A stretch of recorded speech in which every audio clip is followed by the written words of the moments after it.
Hello. Hi. Hi. Hello. Oh, you know what? Oh, shit. Oh, no. Where? Where? I totally forgot to turn on the bean machine.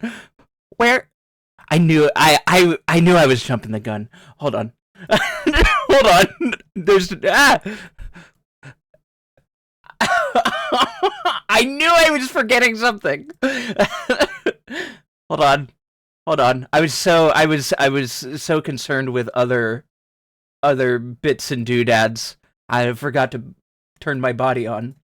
Here we are. Here. Hi. Hi. Hello. Uh, I'm real. Hi, Biro. Hi, Traves. Thank you for the 4 month reads. How have I been? How has it been 4 months? What the fuck? Thank you, Traves, for being an ever present supporter. I appreciate you. Uh, More than you know. Hi, Shiny. Thank you very much. Subscribe for 6 months in advance. I appreciate that a lot. Thank you, Shiny. Hi, Traves. Hi, Shiny. Where?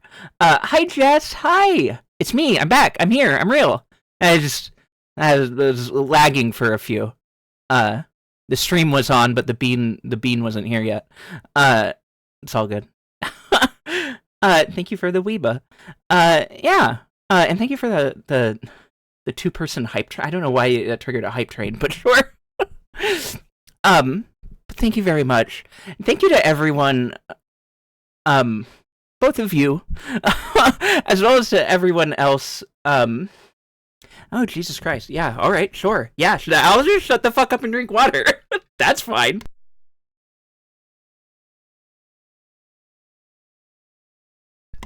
I'm joking. Thank you for redeeming the care self. Uh, I am doing it. I am stretching. I sipped. Hmm. Yeah. I forgot. I was gonna open with a yeah. I didn't think I forgot. I had that in my brain earlier, but then I didn't do it. Yeah. Uh. Yeah. Hi. It's been uh a month and a half. Uh. Which most of you are aware of. I felt like I needed a break. And so I took one. Um. Honestly, I just needed a mental health break, and it helped. I didn't really do anything in particular. Uh, it was a resting break. I needed to rest. I needed to just not do anything for a while. And that's what I did. I've been fucking chillaxing. Um, and it has done wonders, honestly. Uh, for the health of my mental and just generally been good. Glottal. Glottal. Hi. Hi, Arca. Hi, Cryptid. Hi, Johnny. Hi, Fishy Stick. Hi, Waddle. Why did I say Waddle? Hi, Glottal. Homo. Hi, Homo. Hi, Homo. Hi. Gubsy. It's her. It's Bean. It's me. Hi. Hello. I'm real. I'm back. Hi. Welcome in, Claddle. Thank you. Thank you for the raid. Um, Fishy Stick. Thank you for the resub. For this month and also last month. uh, Appreciated. Uh, uh, is that true? I don't know. Either way. Thank you to anyone who subbed while I was on hiatus. There were many of you.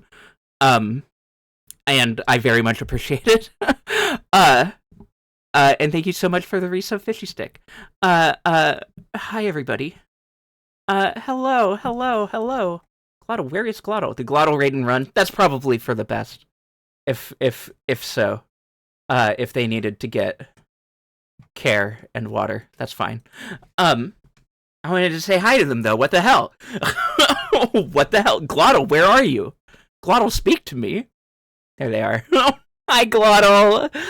Thank you. Thank you so much for the resub. I appreciate it.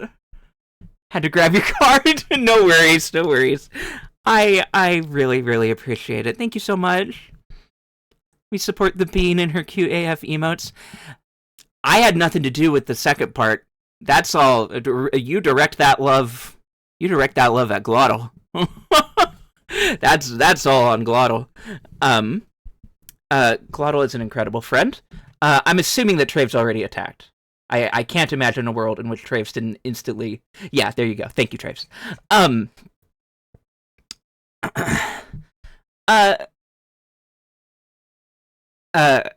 God. I don't even know what I want to say. I feel like I want to say something, but I don't know what I want to say, so I'm just going to say, hi, Glottal. It's nice to have you here. Thank you so much for everything you do for me and for being my friend. And thank you for the raid. It's good to see you. Need a pee and eat. Yeah, go eat your pee or whatever. Go take care of yourself. Go. Leave. Get out. I'll time you out. No, I won't. I'd have to remod you. I don't want to bother.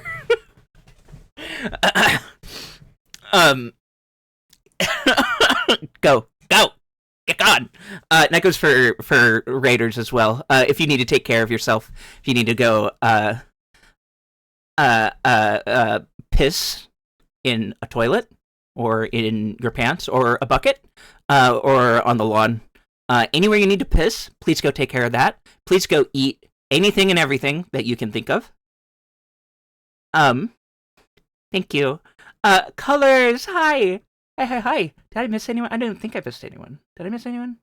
Max. Hi, Max. No, I got everyone. Hi. Yeah, hi, we're back. I don't really have anything, planned to talk about. I just wanted to chill. I just felt like turning on the stream. I'm in a good enough mood today. Better than expected, TBH.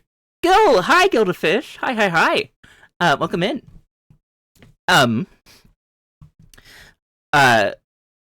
Yeah. What have I been up to? I've been playing video games. Is this a surprise to anybody? Probably not. Let's see. August was my birth month, and that was part of what, incited the decision in the first place, was that I knew I was going to, be having a period of time where I was going to be gone anyway, for like a week, since I visited my brother, who is still in state, but it wasn't even a week, it was like 3 days, but, yeah, I saw some, gay clowns live in city. It was good. It a little bit changed my life. It was very, very good, sexy gay clowns. By which I mean Cirque du Soleil. I saw a Cirque du Soleil thing. It was very good. It's very cool. And it made me think about body shapes and how I want mine to be. So it was sort of extra inspiration motivator. But anyhow, yeah. Otherwise, I've just been fucking chilling. Y'all have been seeing me for the past, but like, I don't know why I'm talking to you as if none of you know what I've been up to. I've been in all the same streams that you have. I know all of you. I see all of you. And she's a bunny too. Intriguing. Hi, Drekkie. It's me. Oh, you know what? Hold on. Let's get this party started the right way. You know what I'm saying? Hold on. Bloom. Let me make sure. Oh, that is not correct. Let me fix that.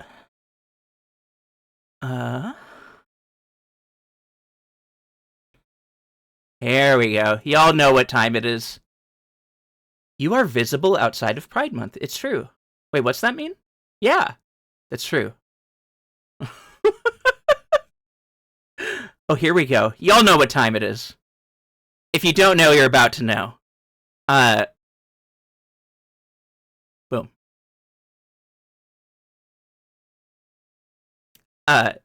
It's time for some fucking pipe talk. It's time for some pipes and chat. Let's do it.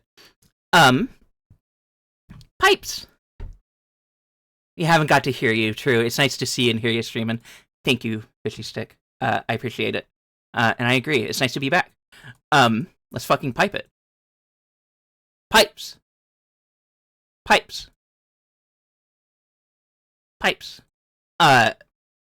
So I would have been back last week. And y'all, if you follow my Bisky, which if you don't, you can find it in my stream info in the about thingy. If you feel like it, you can do that. If you are on Bisky, which if you're on a social media, it should probably be Bisky at this point because fuck the other ones for various reasons. But not gonna go into too much detail on that. Regardless, you've probably if you're on there and keeping up with me, many of you I know are. I had sudden headphone death, and at the time my headphone was also my microphone. And now it isn't. I talked to my brother, and he was more than happy to both replace my headset and get a proper microphone for the stream being. So first time on new microphone. I hope it sounds good. It sounded good to me in my little bits of testing. I said on Blue Sky that I was going to take the weekend for setup and prep, and by that I meant like getting the microphone ready and getting all kinds of things like set up and improved upon and tweaked. And go ahead and ask me if any of that happened. Don't bother. I'll just tell you. No, I didn't do shit. Which, again, if you're following me on Bisky, you probably know why. I'm not going to go into too much detail on it, because that'll just bring my mood back down, where I don't want it to be. But I've been having a rough couple of days, suffice it to say. I almost wasn't going to come back to stream at all this week, probably. But fuck it, we ball. We're here and we're doing it. They can't keep me down. Can't fucking keep me down. Yeah.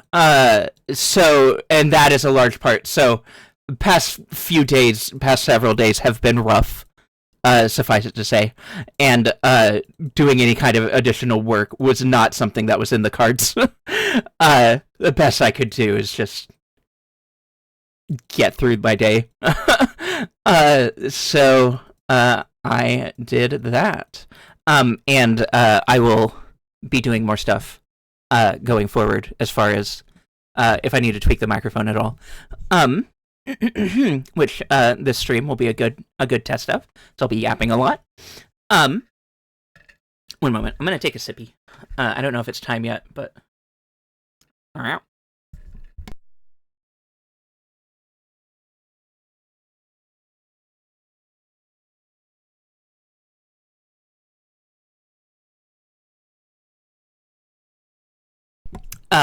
What was he saying?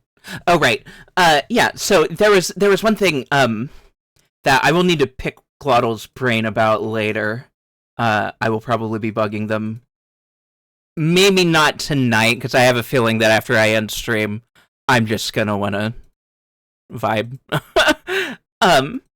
But, later, at a later time, as some of you would already know, those of you who are, regulars of the Glottalverse, they made me a birthday art, which is very lovely and beautiful, and I want to have it be my stream branding stuff. I want it as my intro and everything, but I need DM me whenever. Let's talk. Yeah. Cool.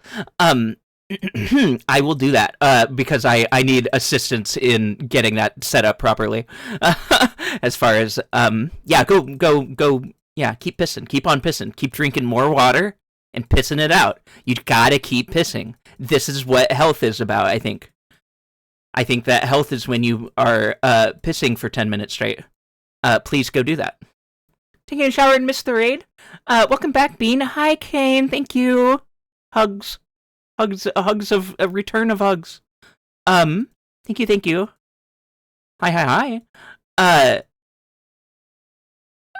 Shit. I lost my train of thought. All I have are these pipes. Health is when you are full of water, being actively, constantly turned into piss. Right. Like a hamster wheel. Like, you should just be a water cycle. Anyway. Oh yeah, so I want to do that. I was gonna, and you know what?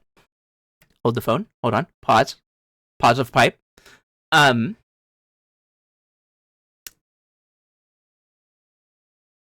See, the thing is, it's so fucking big. Hold on. Oh, actually, I have an even better idea. Hold on. This is an easy way to do it. I don't know.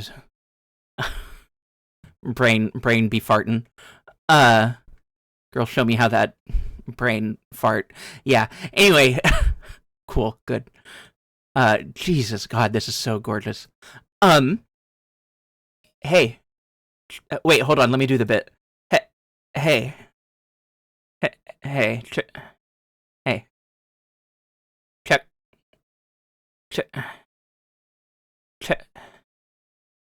Check this shit out. Check this shit out. Kablam. Kabloo. Her. Yeah, Glottal did this for me. I don't know if they ever posted it on Bisky. I just realized, I don't know if Traves has seen this.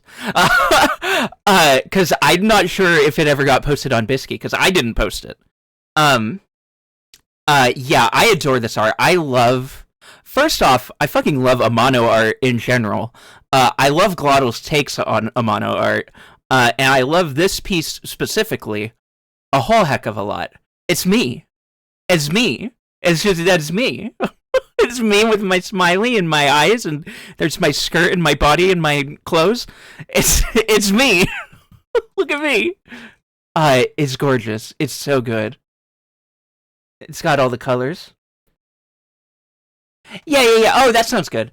Yeah, I was gonna talk about it because literally, like, I have all these screens, right? So I have my intro, and my BRB and my outro, and I kind of want to stop using the Octo art for all of them. So I kind of just want this to be all of those. So if we can talk about how you would want me to set that up without it looking scuffy and ugly, let's do that. If you would be so kind, because that's kind of where I'm at in terms of what I want, for right now at least. If that works for you. And then having I don't know about a logo. Or that is to say, I would welcome a logo. If you do still want to make a logo. And having a logo art and having that for my my stream background when I'm not live. Kane, thank you so much for the raid. Why'd I say raid? Sub! Thank you so much for the subscription. You did not raid me. A name or text or whatever would be nice. Yeah. Any of above. Yeah, I will. I'll yap at you later. We can discuss it in private. And yeah, we'll get that set up. That was one of the things I wanted to get set up. Another thing that I am wanting to get properly set up imminently, is hi Kane, hi Raiders. Yeah, please shout out. Don't shout out Kane. I don't think they stream. Hey, if they ever do stream, follow Kane. Hi. Um. Anyway, the fuck am I trying to talk? Discord. Okay. God, I'm so good at letting myself get instantly distracted. This girl has so many neurons that are diverging at all times in so many directions. Fuck. Even that just distracted me. Like, I remembered it, then I forgot again. Fuck me. What the hell was I just... Oh, Discord. The thing that I want to do is set up my Discord finally properly. There's a few things left to do before I push it live that I need to figure out and or yell at the right people to help me with.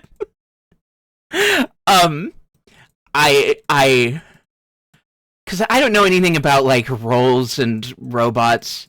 I mean, you know this. I try to know as little about robots as I'm able to. I would rather not have to know anything about any robots, but certain robots are helpful and you need them around. And it sucks. It's homophobic, honestly, to me, to make me interact with a robot in any way ever. But you know, I need the little turtle man, I think, in order to properly facilitate Discord. I don't know anything about that, so I need to figure that out. But yeah, I want to have my Discord set up so I can.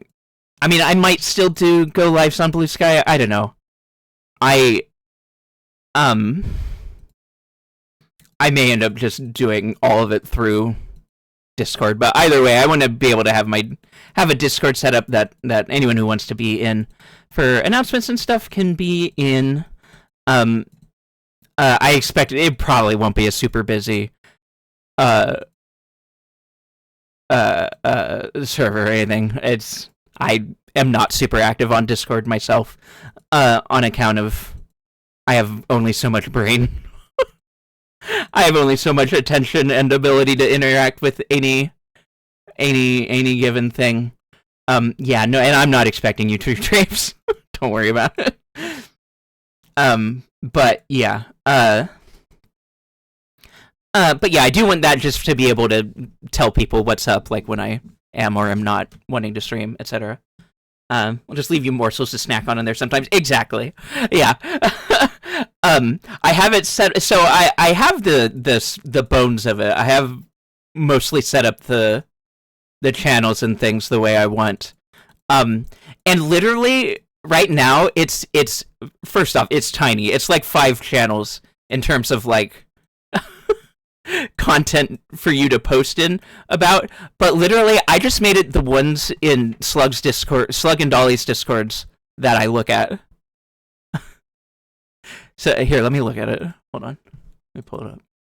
It's like general video games, Digimon, art posting, and media sharing. That's it. That's it. Glotto let you have some bones? Lucky. Glotto actually helped me set up these bones. Glotto did the bones themselves, actually. I really chopped and screwed them, though. They had this, like, a lot more elaborate and, like, good, and I was just like, no. I need it to be worse. No.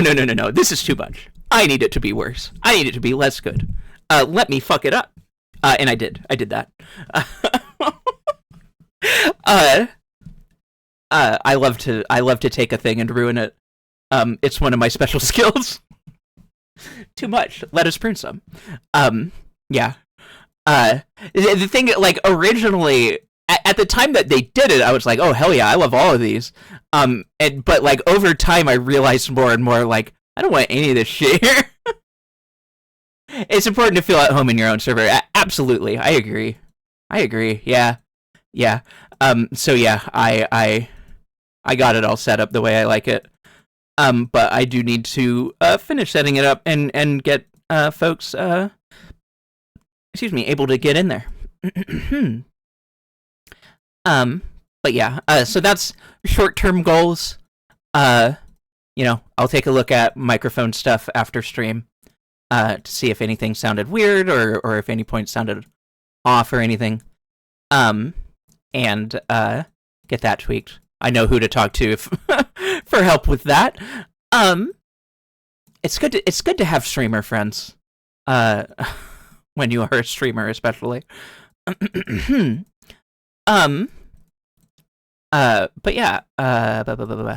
So that and the Discord and getting art stuff set up. Otherwise, I did want to yap a little about like it's sounding good so far. Good. Yeah, I've had my own gripes in the past with my audio, and I want to see to what extent this has and from my small bit of testing before hitting the go live button, I am really happy about it. I'm real happy about how it sounds so far. Thank you. I will sippy stretch.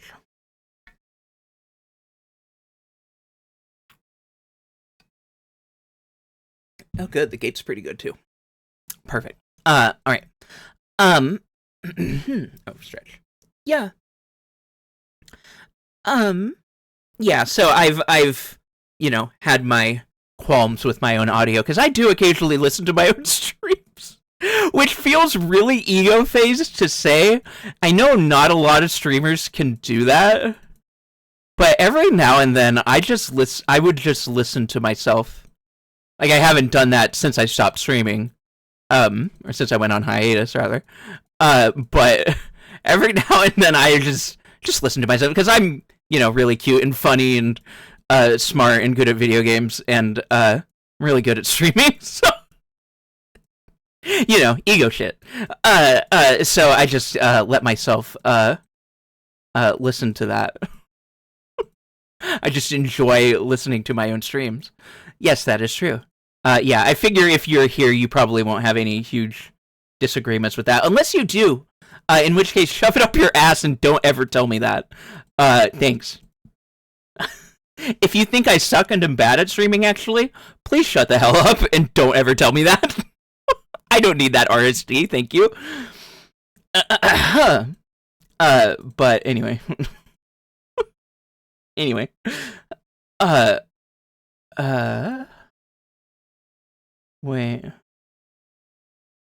Wait, you pipe. What are you doing?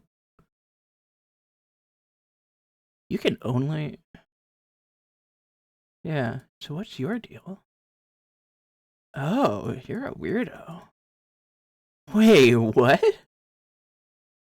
That's gotta be like...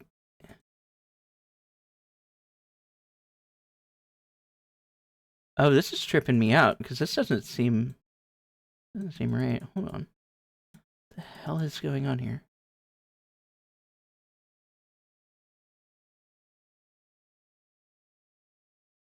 Hold on. Hold on, I'm confounded by pipes. Oh, here we go. Here we go. Got it.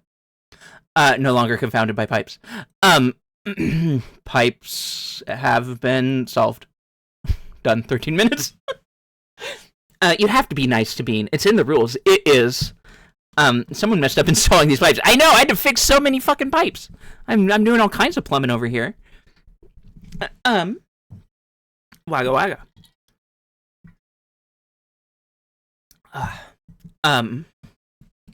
Yeah, so I was going to talk a little bit about some different things. One thing that I will bring up now, I'll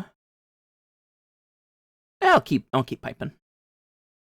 We can keep yapping over pipes. I was doing some thinking about channel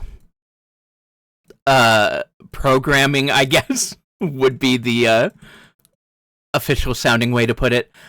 Just thinking about how I want to structure my schedule and things to how I want playing games and things to feel. That's a weird way of putting that. It'll become clearer shortly. Basically, I've and part of what's been causing me stress is it's really easy. The menu, yes. It's really easy to just look at how everyone else is doing things and to want to emulate them and to feel like you're doing things wrong if you can't emulate them correctly. And I am not a person who's good at doing things other people's way particularly well. I like to tweak and fidget and tinker with anything to make it fit my own needs and my own brain. I am deeply neurodivergent. I am incredibly neurodivergent. My brain works in a very specific way that is unique entirely to me. And I need things to work a certain way, and I need to work around it in a certain way. So, all of my streaming has been sort of me slowly doing that and realizing different things that are and aren't working for me. And sometimes I have to keep relearning the same lessons, but that's just how it is sometimes. But in terms of like, because we were playing like 3 or 4 games at the same time, and I don't want to do that anymore. Like, that's too much for me. That ain't how my brain work. Like the variety streamer thing of having a big set of things to do every week. And this is a thing. Right back to streaming. Right back to talking about the same things I always talk about. But fuck it. Let's just play the hits. As I've brought up on stream many times. Gobsy helped me understand and realize to what extent or what pathological demand avoidance is, and to what extent it may apply to me. And realizing that, like, the more I tell myself I have to do something, the less I'm going to want to do it. So having a schedule where I'm like, oh yeah, well, I have to, because I haven't played Messenger yet this week, so I have to. That just makes me say, fuck you, I won't do what you tell me, because my inner voice is a petulant teenager sometimes, and just doesn't want to do that. So, if it's the day to play the Messenger, and I don't feel like playing the Messenger, I start getting stressed because it's like, oh, well, I said I'd play I need to beat the Messenger at some point. We're playing it. I should play it. I don't want to play it, but I need to play it. I don't need to play it. It's a video game. You don't need to do shit. This has been my inner dialogue. And I don't want any of that stress anymore ever again. So I'm killing it. I'm killing the part of me that stresses about that, by not making it an issue anymore. I've realized that what I want to do for my structure, is basically have 2 longer games, two games of that sort. So we were doing Lies of P, Devil May Cry, The Messenger, along with occasional other games. Plus Hades 2 was in there for a while, which I ended up phasing out because I got sick of never seeing my friends during those streams. Well, my friends. There were people who were avoiding those streams. Obviously, many friends were there for them. On that front, I finally washed my dishes yesterday. I'm so proud of you. I had to come at it sideways to make it happen, but it happened. That is awesome. Good job, Gobsy. Everyone clap for Gobsy. Everyone say good job, Gobsy. Awesome. Good at doing dishes. See, that's I kind of have to do chores all the time. So and thankfully, like, the only reason I can at all is because I have stimulant medication. So, but thankfully, with having that, it has become a non-issue for me to do regular chores. Thank God, because it was a real problem for my life when I couldn't do that. Which there was a long. I've been incapable of doing chores for longer than I have been capable of doing them by a country mile. It's not even close. So, but I'm proud of you. Good job. What was I saying? Right. So we had like 4 games going at once, and I don't like that. I don't want to do that. I realized how much I didn't like that when it was like, I don't know, I kind of want to see Nero again. But it's like, slice of, I already saw Nero yesterday. Slice of pea night. But I don't want to. I just don't want to. I don't want that to be a part of my mental calculus at all ever. So what I'm going to do, is limit myself to 2 different types of game that I am expecting myself to do in a given week. Essentially 2 games with the additional... The thing is that our menu is not just the like story linear games that I am playing in a given short period of time, right? Because we got roguelites on there. We got plenty. We got plenty of roguelites we can be going through. We have, of course, well, fuck Splatoon. I'm not going to talk about Splatoon right now, but right now, I hate that bitch. But don't worry about it. But she's on there. And there's plenty of other stuff. And Nintendo owes me money. Anyway, I don't want to have another fucking Nintendo talk today. I can't handle it. Lord help me. Fuck, that is so distracted myself with that. Pipe game is always on the menu. That's the thing, is ADHD nights are always on the menu. Nintendo owes us all money. They really fucking do. There was refunds for Scarlet Violet. Anyway, we are not having that conversation here. We are not having that again. I can't. I will not. Regardless. Fuck was I talking about? Right, the things. So the basic structure that I want to do is having slow game, fast game, and sometimes a short game, and otherwise just my replayable games, comprising the majority of my menu, which for folks who weren't here when I originally talked about that, also it's been a couple months now, so if you need a refresher, here you go. I talked about wanting to frame my schedule as a menu rather than a proper schedule, because having things scheduled, like I am going to do this specific thing at this specific time, is very difficult for me, for the reasons that I've been talking about. The PDA thing. So the menu is intended to just be the set of games that I am playing at a given period of time that I am rotating between in whatever order, and at whatever frequency I feel like. So having the basic intent when I say fast game, long game, slow game, put those into terms that make sense outside of my brain. An action game. I need an action game.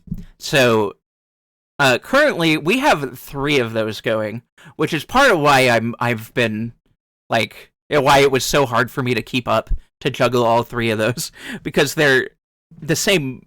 In my brain, they boil down to the same type of thing. They are all action games.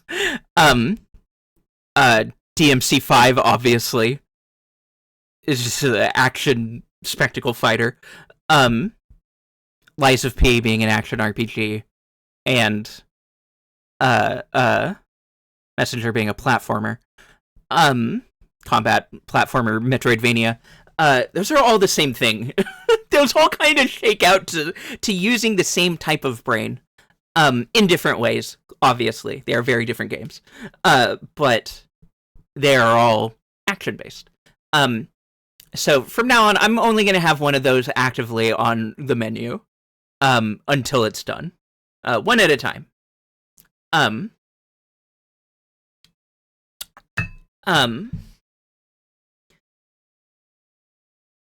and alongside that, so for long game, what I mean is an RPG or just a longer story game.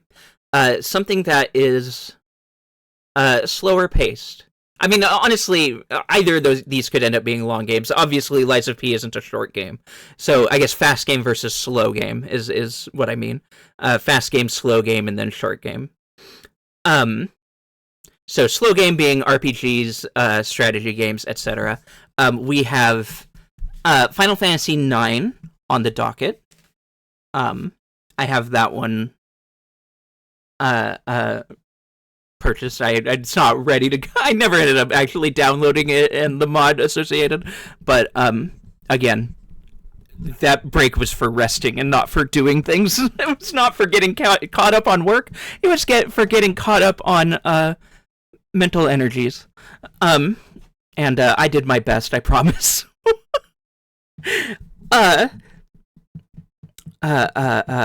So we have that, and so Final Fantasy IX is imminent.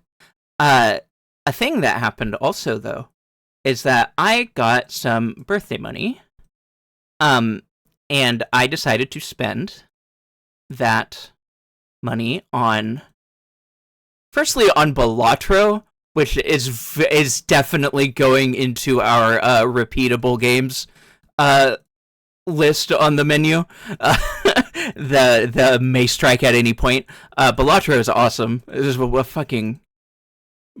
a brain massage.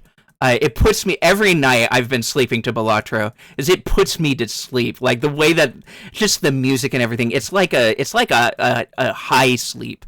It's like the kind of sleep you get after you partake of a funny weed, which I don't do anymore, but I have done plenty, so I know the feeling, and I'm telling you, it's the same feeling!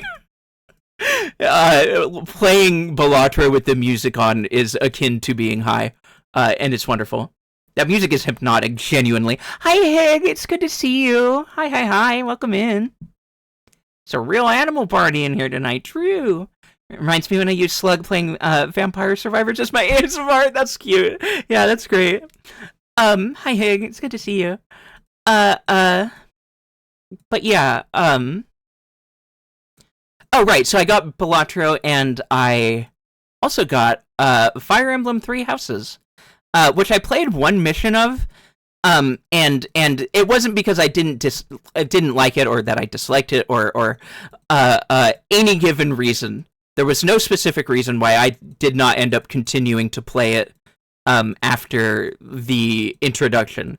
It was mostly just the time, because I got it on my birthday, and then I went to visit my brother, and during that time I didn't really feel like doing like while in the car and at the hotel, etc.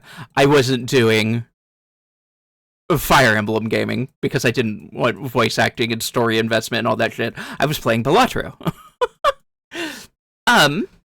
3 houses in this economy? I know, it's absurd. But they got them. So I wasn't in the mood to do Fire Emblem, so it kind of just fell off of my priorities. I've been having other games that I've been feeling like playing on my own time. And what that means for you, I am very strongly considering streaming Three Houses. And it's a possibility that I won't end up wanting to stream all of my playthrough of it. I can't really promise that it's going to be a complete playthrough. I know Dolly tried streaming it and had to back out because it didn't fit her streaming style. Or so that's what I understood anyway. I wasn't there because I was avoiding spoilers. Watched almost 70 episodes of Gundam in the last 2 weeks. God damn, Godspeed. Good for you. Good shit. I hope you've had a good time. But yeah, so I think before we do FF9, I've got 3 houses on the brain. I want to play 3 houses. I haven't been able to, or not that I haven't been able to, but I haven't wanted to play it on my own time yet. So it's just sitting there waiting to be played, and I want to play it. So I do want to try streaming it. Your Bandai brainwork. I'm so sorry. I'm so sorry that you are here with us in Bandai hell. Welcome to misery. Yippee. Woohoo. Fuck. Oh, shit. Fuck. Yeah. I think, what we are going to be doing, and this week is going to be a chill week. Again, if you've been following me on Bisky and have seen my posts recently, you know why. And I'm not going to go into detail on it right now. So if you know, you know, and if you don't, I'm sorry. But this week is going to be a chill week. I am not holding myself to any expectations whatsoever. Which means that I don't know when or if I'll stream again this week, and I don't know what I'll be streaming if I do. And in general, I guess I'll talk about that more. Actually. But that is the case for this week for sure. So I don't know when we are going to start 3 houses, but I am, as of right now, intending to stream it. And that'll be my first slow game to stream, potentially. I'm going to read Glottal's big message. Hold on. Because it looks relevant. I see Fire Emblem words in there. Give me a moment. I'm on a fucking... I'm fucking grooving in the pipe zone right now. So I need a moment to resolve the pipe. What? Yeah. Okay. I'm also gonna drink water, because I'm talking a lot.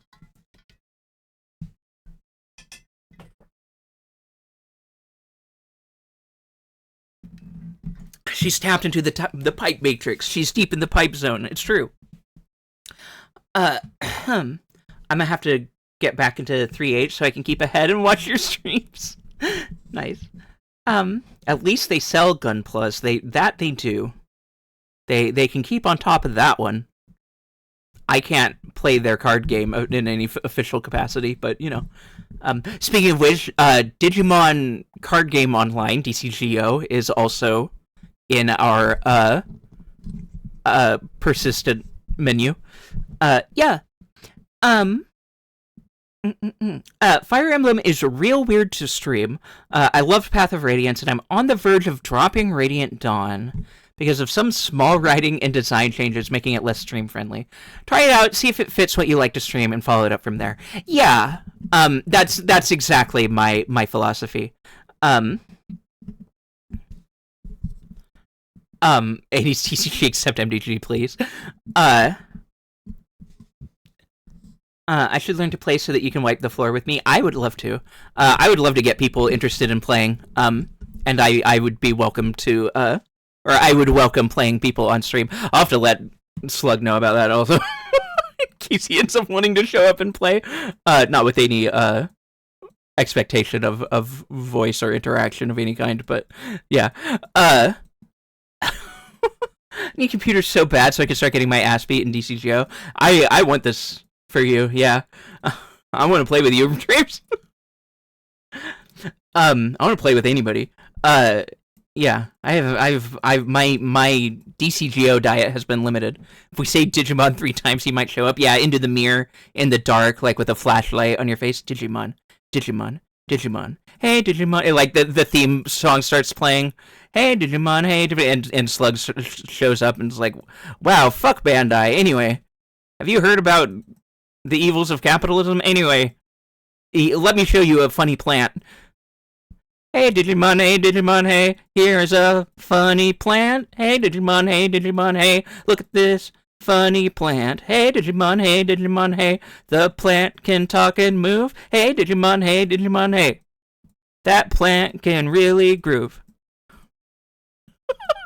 Anyway, yeah, thank you, Kane. That's the plant I'm talking about.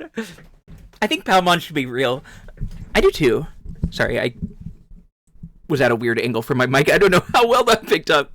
Um, that would be cool. But I just want a PC so I can download my Toku again instead of a fight pop-up hell on my Xbox. Oh, that sounds miserable. Digimon. Digimon. Digital, there's plant. Digimon, there is a plant. Digimon. Palmon is there. Digimon, there is Palmon. To save the digital world, here's plant. It can talk and move. Digimon, here is Palmon. Digimon are the champion.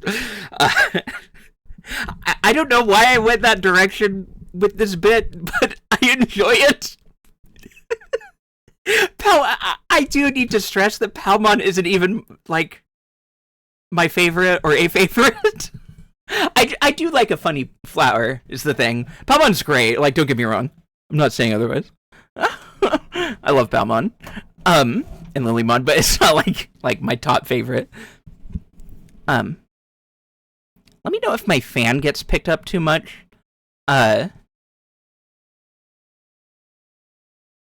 Wow, it looks like it's not getting picked up at all, which is awesome. There's so many good little guys is the problem. Y'all know my brain rot.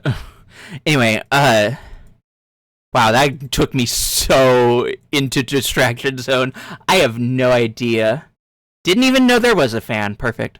Yeah, it looks like my gate is catching it pretty much entirely, which is awesome. Yeah, this mic is way better than... who knew that an actual, like, table microphone... Sus! Hi! Thank you for the resub. Holy shit, 6 months in advance? What?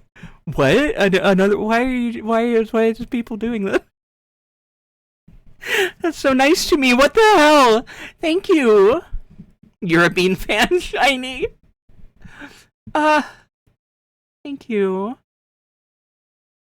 Anyway, yeah, a shitty gamer headset, is not as good as a proper, table mic. A proper, mic. I can't really call it a professional mic because it's Blue Yeti. Like, it's not anything too fancy, but it's not, who's not a Bean fan? Well, I don't know. I'm sure there's people who hate me. I don't know. September is good bulk subs. Oh, right. And also because discount. Yeah, fair. I'm not questioning your decisions. I appreciate it. I appreciate it a lot. Thank you very much. It means a lot. Yeah, that's one of the fucking things about not being here during September. I've missed half of September. But I'm not worrying about money. I don't worry about money. Let me try and... I'm gonna need to fucking backtrack my train of thought to figure out what the hell I was talking about last. Give me a minute. It's pipe time. Hold on. Everyone shut the hell up, I'm gaming. Everyone shut the hell up, I am twisting and turning the pipes in a patterned fashion. And those people suck! Did I already say thank you, Gobsy, oh my god? Because that happened in my brain. Gobsy, thank you, oh my god, for this resub. I appreciate it a lot. Gobsy. Thank you. Thank you. I was actually waiting so I wasn't interrupting you mid-talk. I appreciate that so much. Yeah. I appreciate that a lot. On account of I can't keep track of my thoughts ever. It doesn't help, like... Well, yeah, anyway. Hold on. I need more water. I need to drink water. Oh, you redeemed a care. Awesome.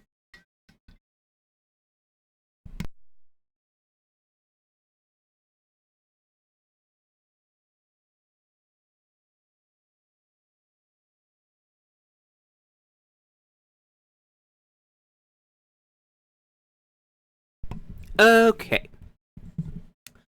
I know how it be and how it been. True. Appreciated. um, okay, I was talking about Fire Emblem, right, which I still want to talk generally about some streaming general practices I intend to allow myself to follow more. In terms of doing things my own way at my own pace, and how I want to.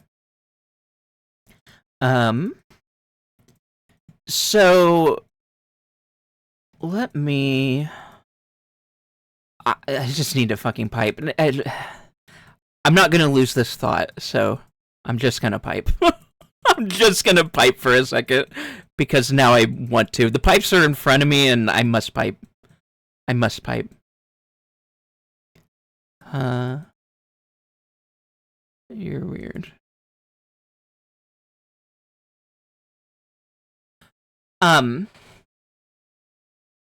So yeah, that's right. I wanted to scroll up to what Glottal said again to repeat and emphasize a specific part. Let me do that after I'm done piping. Give me a second. It's almost done. I'm almost there.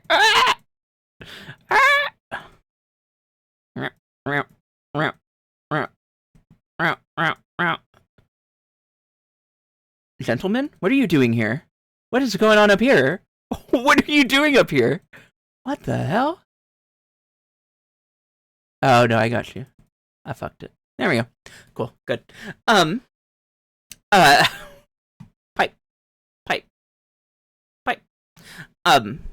Okay, let me scroll up. I'm gonna read Glottal's thing again. Because there is a relevant idea thread here that I'm going to expand upon. It's real weird to stream. Try it out, see if it fits what you like to stream, and follow it up from there. That kind of it already has kind of been the way I've approached things. I am often making sure not to promise a stream that I don't know if I can deliver. In terms of not wanting to say I'm going to play a game, an entire game, play one stream of it, and not want to play any more of it. I don't want to get anyone's hopes up, so I try not to start a game that I don't think I will want to stream. But even then, there will be times, obviously, where I want to start a game and then don't want to continue it. And I am not going to allow myself to stress myself out about that anymore ever again. Basically, and this will, maybe I'll even include this on the menu. I reserve the right to cancel any game at any time for any reason, and regardless of how long we've gone into it already. And so that's just going to be sort of my philosophy going forward in terms of how I want to structure my streams and structure expectations for my streams and things of that nature. No sunken costs here. No. Because I just don't ever really want to feel trapped doing something that I don't feel like doing. Is really what I'm trying to get at here.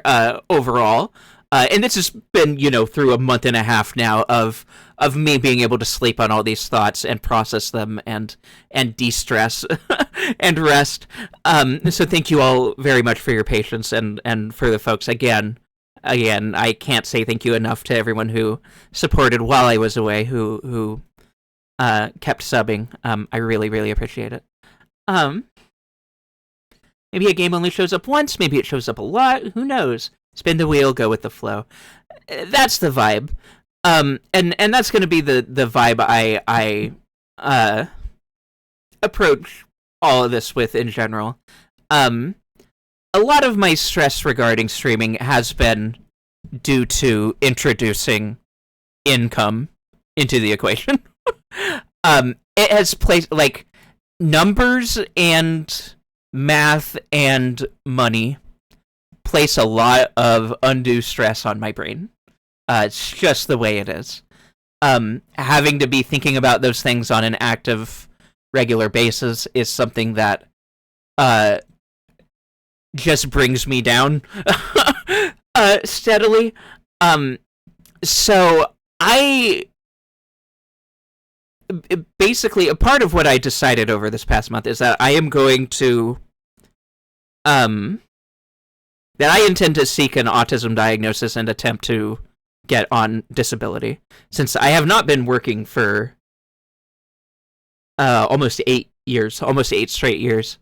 Actually, no, almost 9 straight years. It'll be 9 straight years next month that I have not worked or had an income. I should be on disability. is the long and short of it. I am unable to work, and a brunt of that is a mental disability. So it's one of those things that is hard to allow yourself to treat it as a proper disability, because no one wants to make that easy on you. Thinking about that, the way that our society and systems are structured do not make it such that having invisible disabilities is something that is accepted or treated with respect or kindness. So, but all that is to say, I intend to seek diagnosis and disability, and I don't really intend to ever. May the government succumb swiftly and totally. I appreciate it. This is the only type of work I'm ever going to be able to do, and frankly, if I turn this into a job, like actively make it a job that I am intending to get income and squeeze money out of, I will not keep doing it. I will not be able to. I will continue to get stressed and have to take month breaks.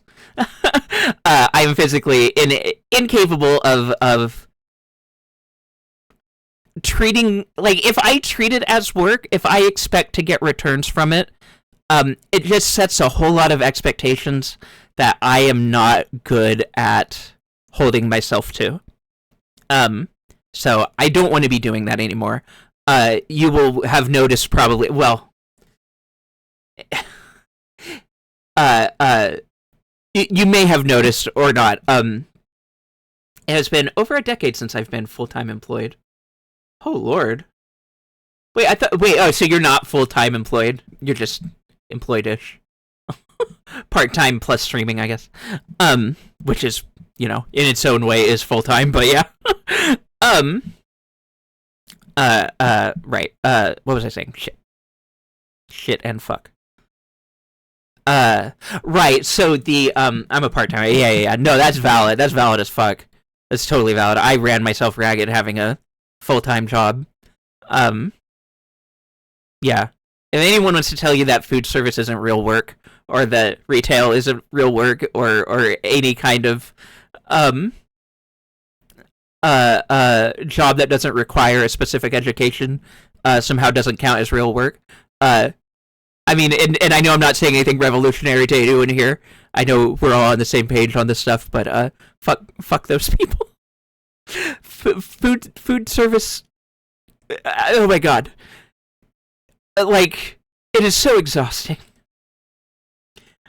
I was a food service worker for 5 years, and by the end of it, it just left me not wanting to do it ever again.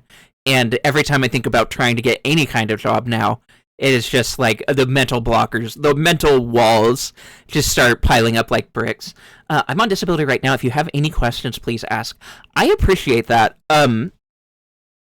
Yeah, the main thing I'm going to need to do is just, as far as I understand it anyway, my short-term intent with seeking disability is just going to be finding, because I know I have resources through, like, the place I go for psychiatric stuff.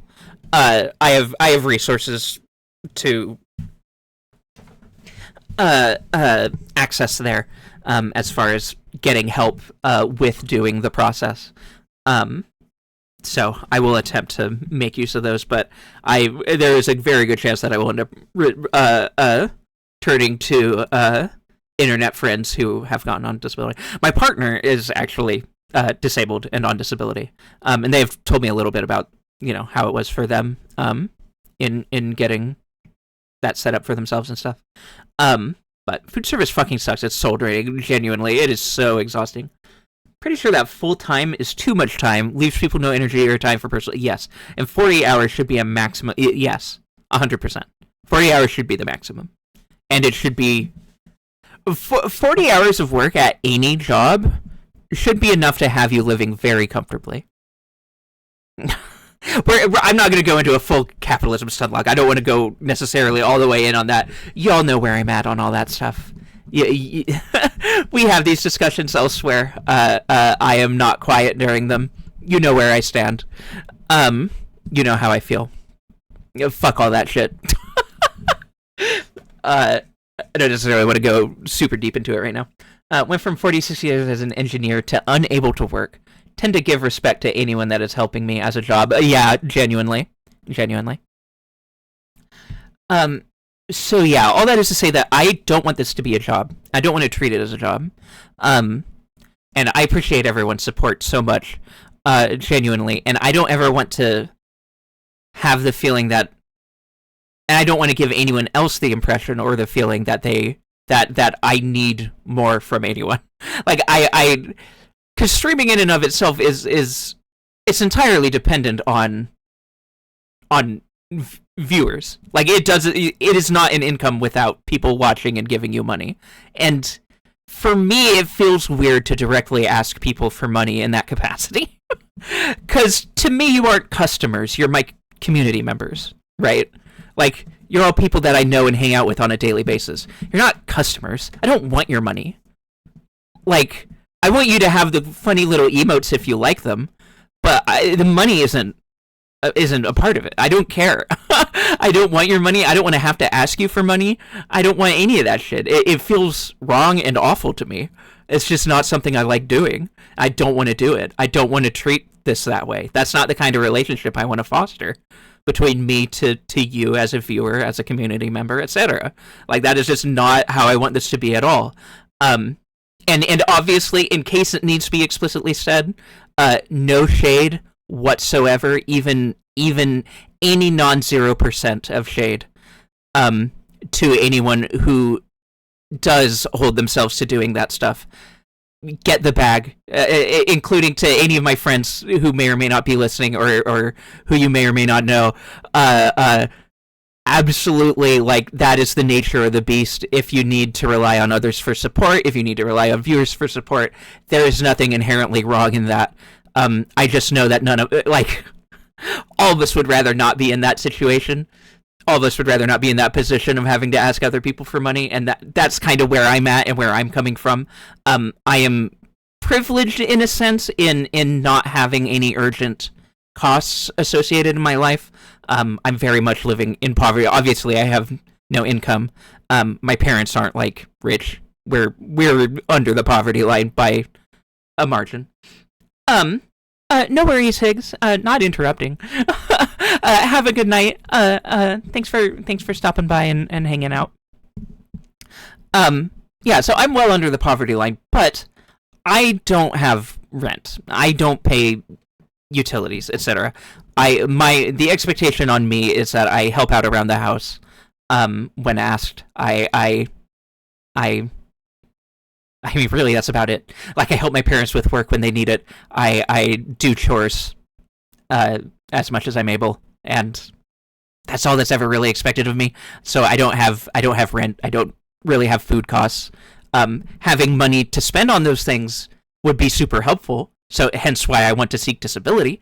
But I'm not in any urgent need to where I need to be asking people to support me right now for this reason, like because I'm panicking because I might not be able to, etc., etc. I'm not in that position, thankfully. I am privileged to not be in that position, and not everyone is. Especially, like, streaming is not a particularly lucrative career for anyone except the top, nth percentile, top 10, top 1 percentile probably.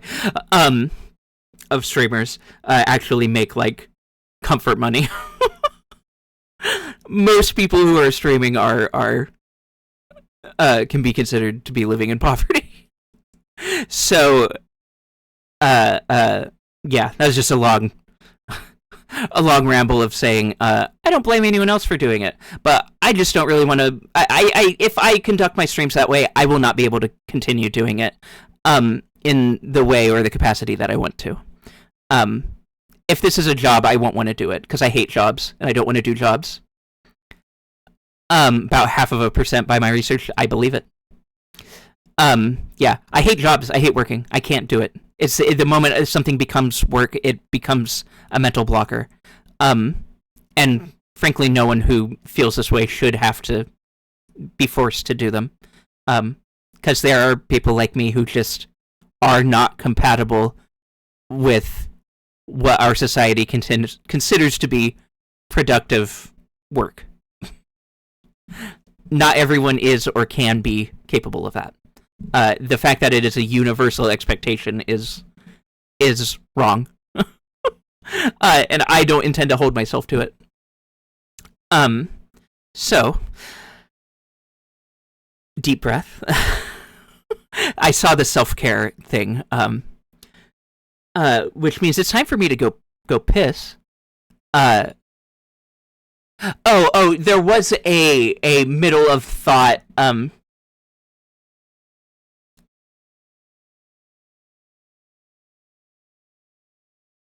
That's really cute, Sus. Right. So I'm not doing and I never will. I'm not doing the mid-roll ads anymore, and I'm never going to do those. The amount of stress that put on me, just having that timer that I felt I had to stick to, even though I do take roughly hourly breaks because of my body's capacity to intake water and produce urine. I have to take regular breaks, but even then, I don't like having the timer on it. I hate the mid ad breaks. I don't want to do that ever again. I'm not doing that. So, how you were feeling re a piss break? Yeah, I need to take one. Thank you, Traves. And thank you, Glottal, as well. And thank you, everybody. But yeah, so it's just gonna be on the pre-rolls. I don't want anyone to be sitting there and be hit with a random 3-minute ad. But if you join the stream and you get an ad, I'm sorry. It's just the way it is. It's just the way it's gonna be. I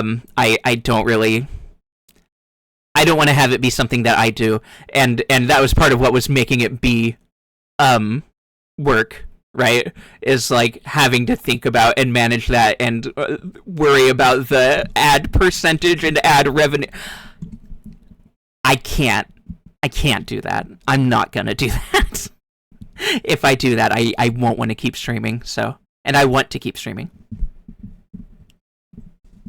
It should get rid of pre-rolls. Yeah. For a while anyway. I think anytime that you choose to do the amount of ads that get rid of pre-rolls, it should just do it. An hour per 3 minutes, yeah. Okay. Yeah. I do need to piss. So I am going to get up and do that. I'll be back shortly. Let's go back to listening to some Alex Winston. I'm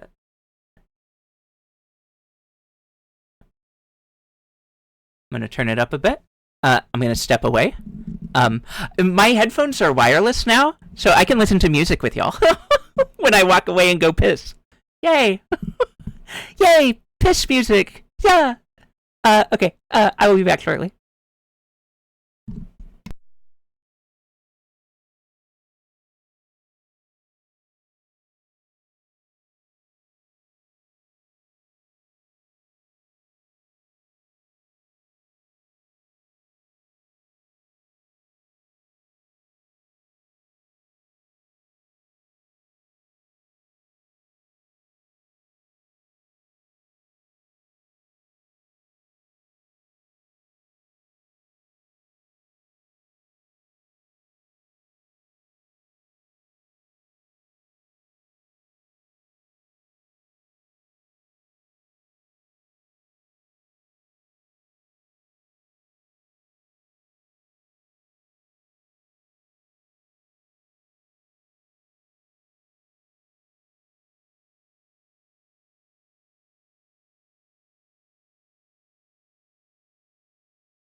Hi. Hi, I'm back.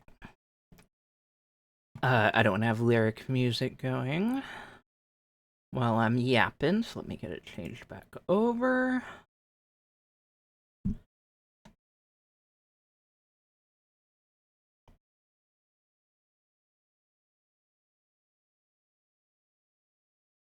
Hi. Wahoo wahoo. We are back. Yeah.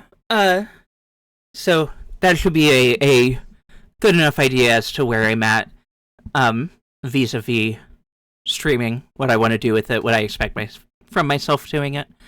Welcome back, Girly Pop. Thank you. God. Girly Pop is a powerful technology. It's just powerful. If you ever want to make me feel okay, just call me Girly Pop. It's that easy. But yeah, yeah, so that's a lot of my general thinking. I'm trying to think if there's anything else in particular that I wanted to touch on. You got it, Girly Pop, thanks. Thank you, Lotto. I know I can always count on you to instantly yes and. I appreciate it. But yeah, so let me think where I am at in my stream of consciousness and what from my consciousness I want to stream more. What does Girly Pop mean? I don't know. I'm not sure if it started as something or if it's a thing that was referenced. Dolly just started using it as a word. And I'm obsessed with it. I don't know. To me, it just has the vibe of like girly pop music, like girly pop, right? So when you're referring to someone as girly pop, it's that vibe. that's my feel. That's my take on it. That's my vibe about the music, about the word. Otherwise, I don't fucking know. If there's more to it than that, I have no idea. I couldn't tell you. Mm-hmm. Yeah, girly pop. As a diminutive, true. Yeah, I like it. It's just girly pop. I don't know. I don't know what to tell you. When the pop is girly, yeah, pog. True. There was something. Hold on. This number. One moment.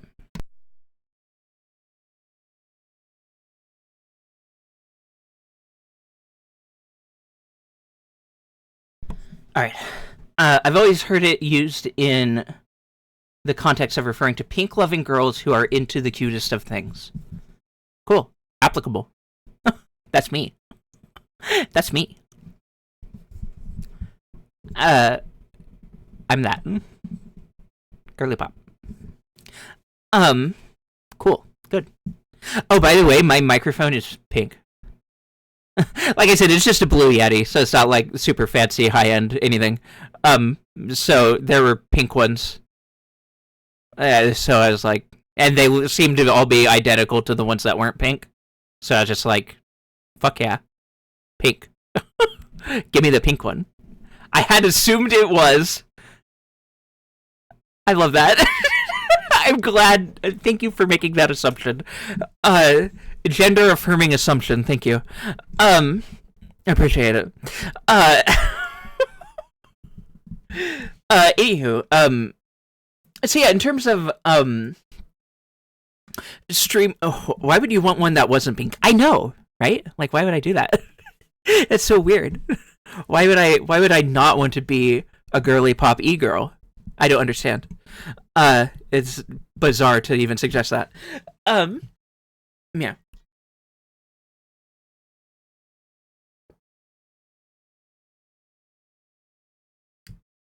There were words in my brain. I forgot about them. Fuck. Should. Otterfunk.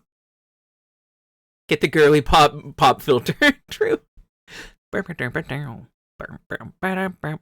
Yeah, speaking of girly pop, opera. Um, Oh, right. So, games to talk about games that I'm playing and that I want. Do you want some of our trees? Of ours? Trees, Kool-Aid, cherry. I'm sorry. What?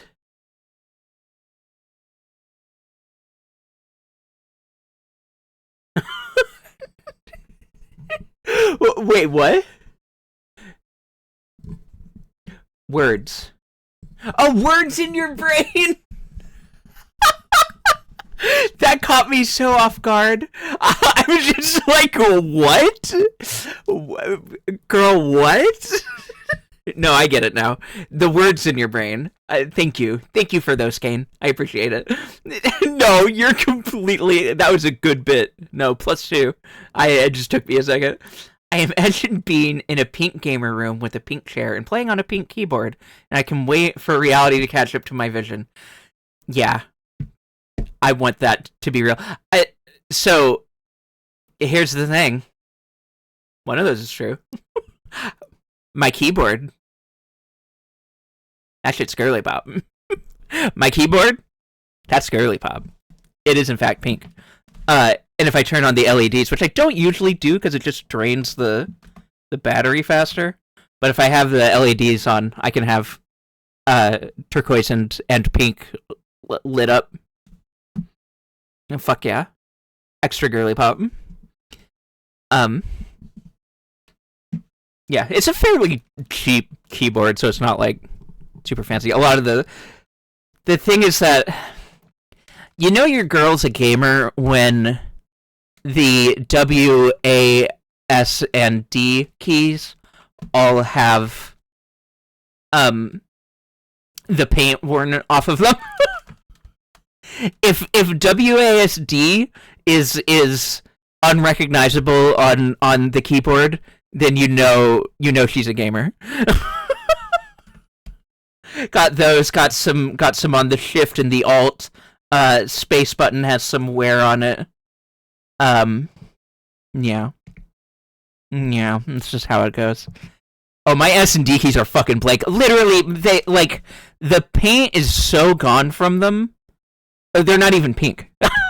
They're like see-through now. Like it's completely gone. They're not pink anymore. That's why I was like thinking about it, looking at it. I was like, well, I mean, it's mostly pink. Some of it is gray, but that's pink enough. Also, yes, Free Palestine. Thank you, Mubot. Genocide is bad. Don't stop. I don't know Gobsy's whole thing, but it's good. Follow Gobsy, and they're the most important of mine too. Not gone yet. Oh, for me, like, yeah, I haven't even had this. I've had this keyboard for like a year, at most, and yeah, they're just fucking obliterated. But yeah, Free Palestine. How did I melt my S key? I don't know what I did. I'm wearing it away. I mean, you backed up. I don't know. Sometimes you gotta back up.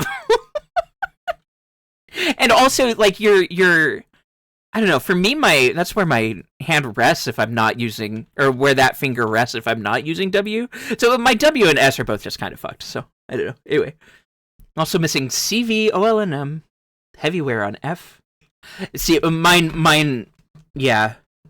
For me, it's just WASD and E, which makes sense because I use the Q and E buttons as hotkeys a lot for quick actions.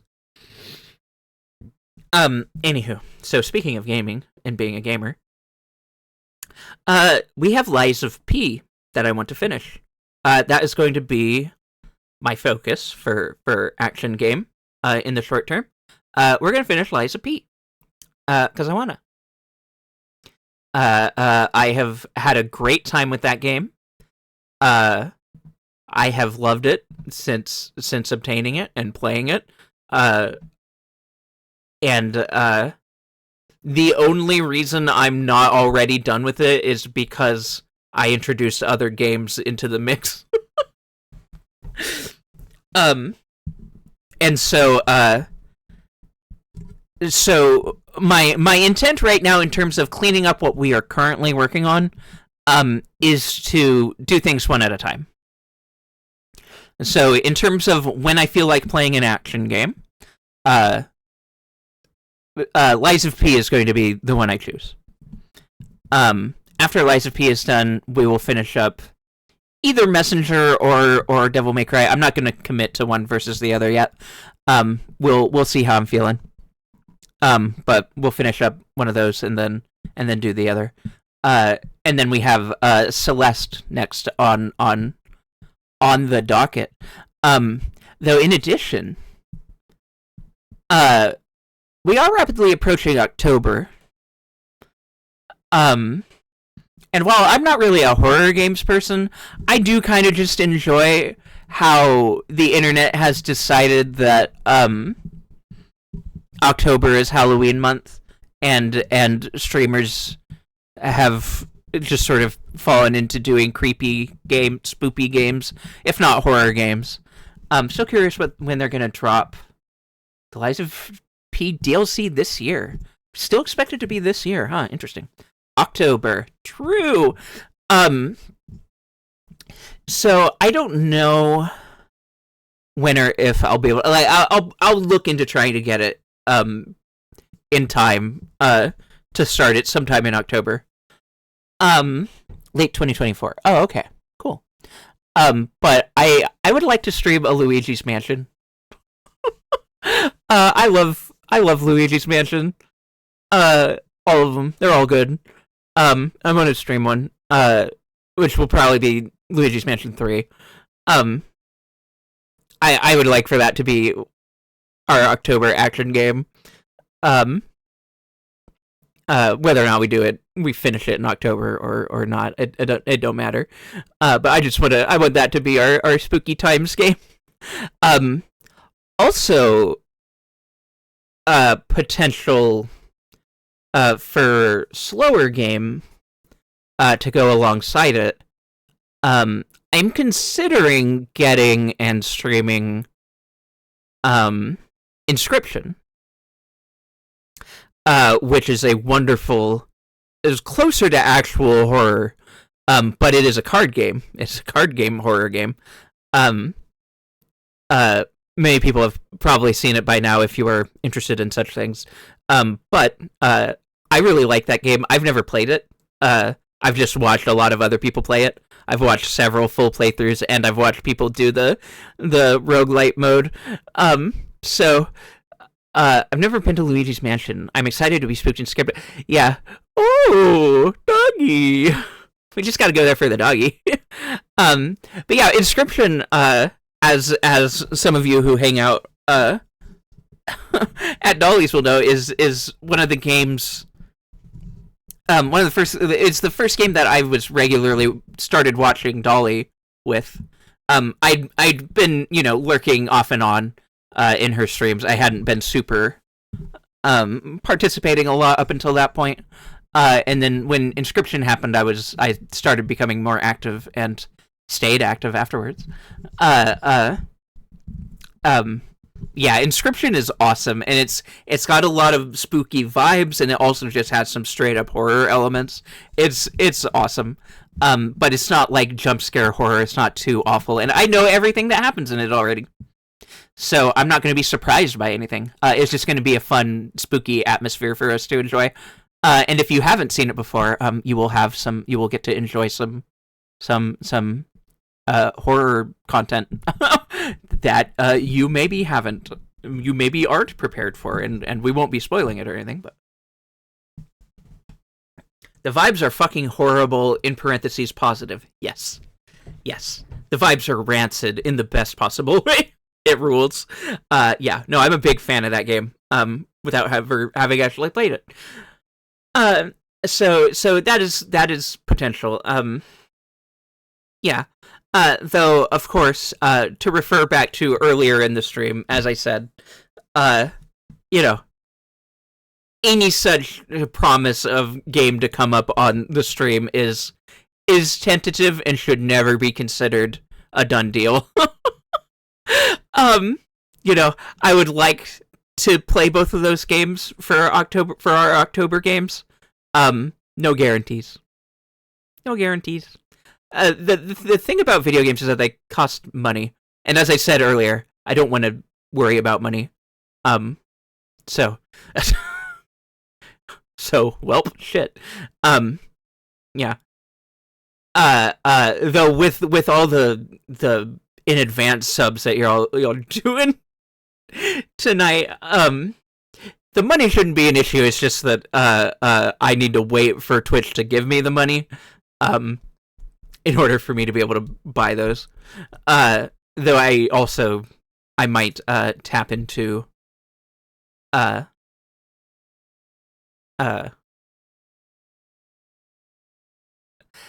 I say, I might be able to convince my brother to help me get. I really, it would just be for Luigi's Mansion. John Twitch literally owes you money. Yeah. So the thing about not streaming last month is while plenty of people were still subbing, and got me, it was quite a bit of revenue, but it wasn't enough to actually get me the paycheck for that month, because you have to meet a certain threshold every month in order for them to even pay you. So I won't get that money until I reach the threshold, which almost certainly I will next month, but then I have to wait till the middle of October in order to actually get that money. So, womp womp. Kinda not great in terms of wanting to do October games, but what can you do? Yeah. Yeah, it's a bummer. But what can you do? It is what it is. We'll figure it out one way or another. And if we don't, then we'll just keep playing the games we've been playing, and I'll just have my we'll get the vibes one way or another. And we have roguelites and shit. we could go back to Hades 2, get some witchy vibes at least. You know? It'll all work out one way or another. Yeah.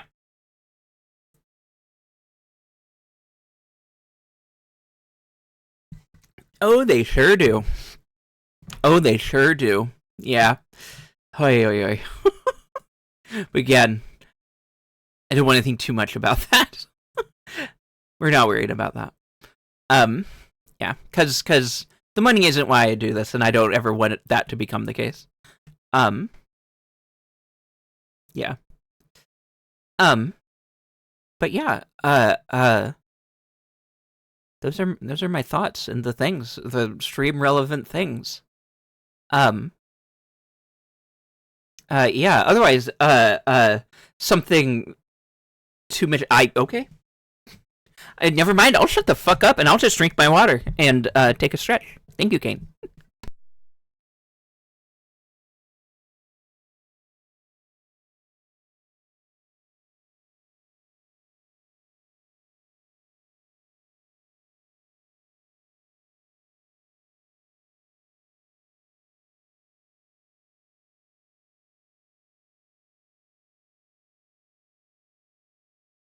Yeah, witchy bean. This bean. Hey. Hey. I think that's fun too. Pumpkin. Ruby Animal Crossing. You've been bad. Oh. I forgot I did this one. Did I ever actually show this on the stream? I don't remember. Hold on, let me see how it looks on the... Oh, that kind of rules.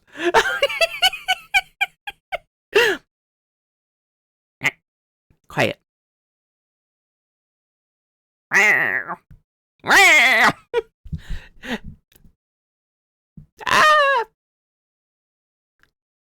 Yeah.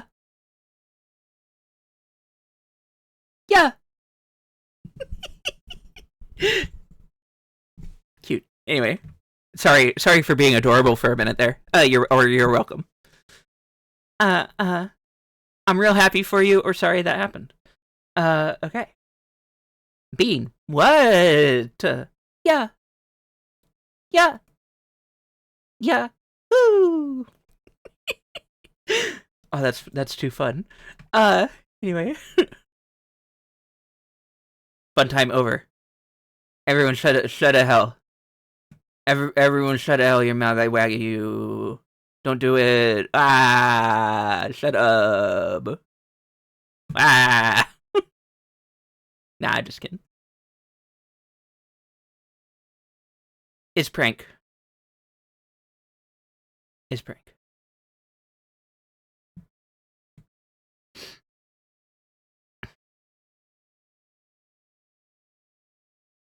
Yeah. Shut it up. Og, I have been shut up. Or, what do I do with my mouth now that it can't move because I've shut up? Og,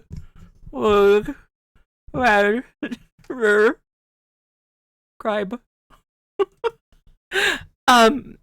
Yeah. Oh, right. I was gonna say, one thing I've been do, that you may end up seeing on stream that I may do. In fact, there is every possibility that I start doing it shortly. Bean Animal, that's me. Hi, Lowski. Welcome in. Good to see you. Thank you for the first time chat. Hi. Hi. Welcome. I've been playing a lot of Deadlock. Some of you will know what this is. It's the MOBA game. The MOBA in production in 2024 for some reason. Listen, I don't get it either. I don't need to get it. The thing is that it's fun. Yeah, you know what? Fuck it. Let's just impromptu. I don't know if I'll play around. Laughing made the ice in my water bottle rattle. Remind me that water is a thing I need to drink. I'm glad. Yeah, drink your water. Locktober video game. I might need to write that down. That's really good, Traves. Happy Locktober. Deadlock. Hi, it's 6 a.m. Good morning. Or go to bed. Did you sleep? Have you woken up from sleep, or have you not slept? Deadlocktober, yeah. I hope you slept. Give me a moment. We'll pull up Deadlock and we'll talk about Deadlock.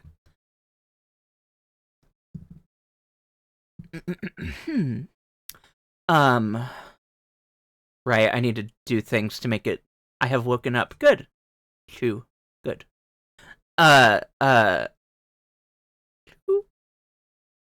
What games did I have in here? Hold on. I was playing so fucking many. So Messenger, Devil Cry. Okay, so those are all set up. Fuck it, I'm gonna break it. I don't care.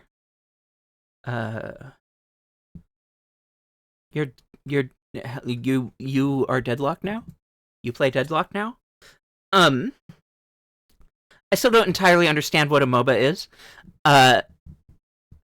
Well then here's what we're gonna do for the rest of the stream. Is we're gonna talk about that. I don't know if I'll actually play this game. I'm gonna leave it on just chatting for now, because I don't want any tryhards coming in here and talking to me. I don't want anyone who plays this game to know who I am, unless I am actively playing it. So I won't allow them to. We're just gonna stay in the just chatting category for now. But allow me to info dump to you about a video game.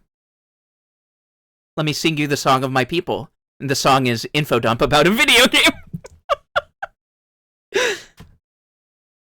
You know it. You love it. It's info dump about video game.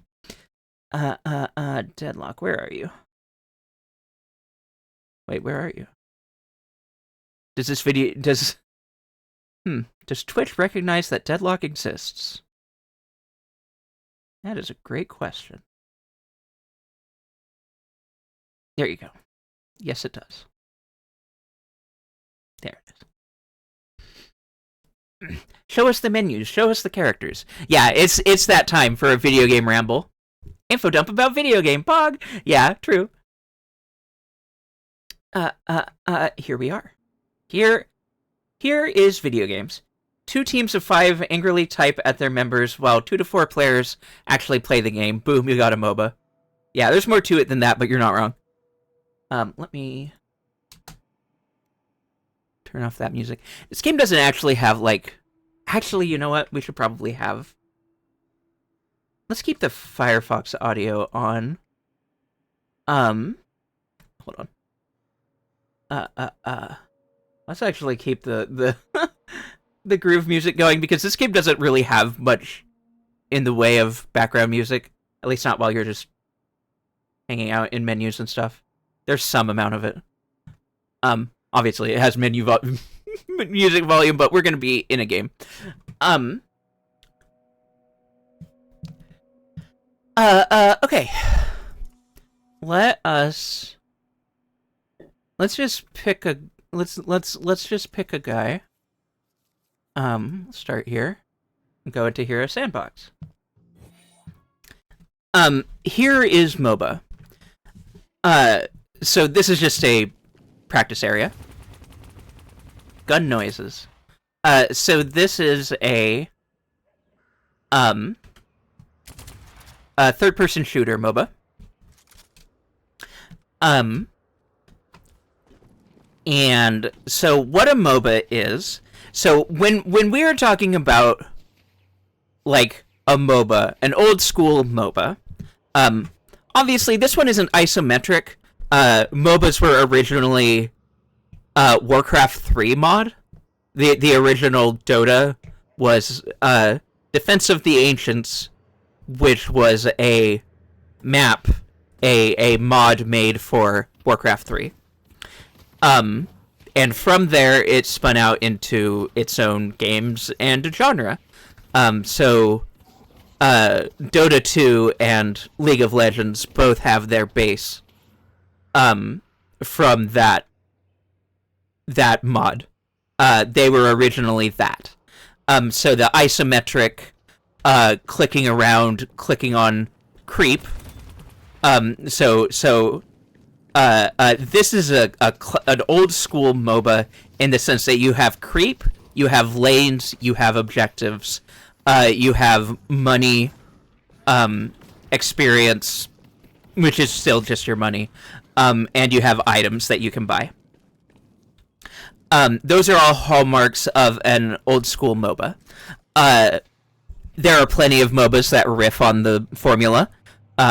It's not a monolithic genre. Everyone wants to make their own MOBA that or did 10 years ago.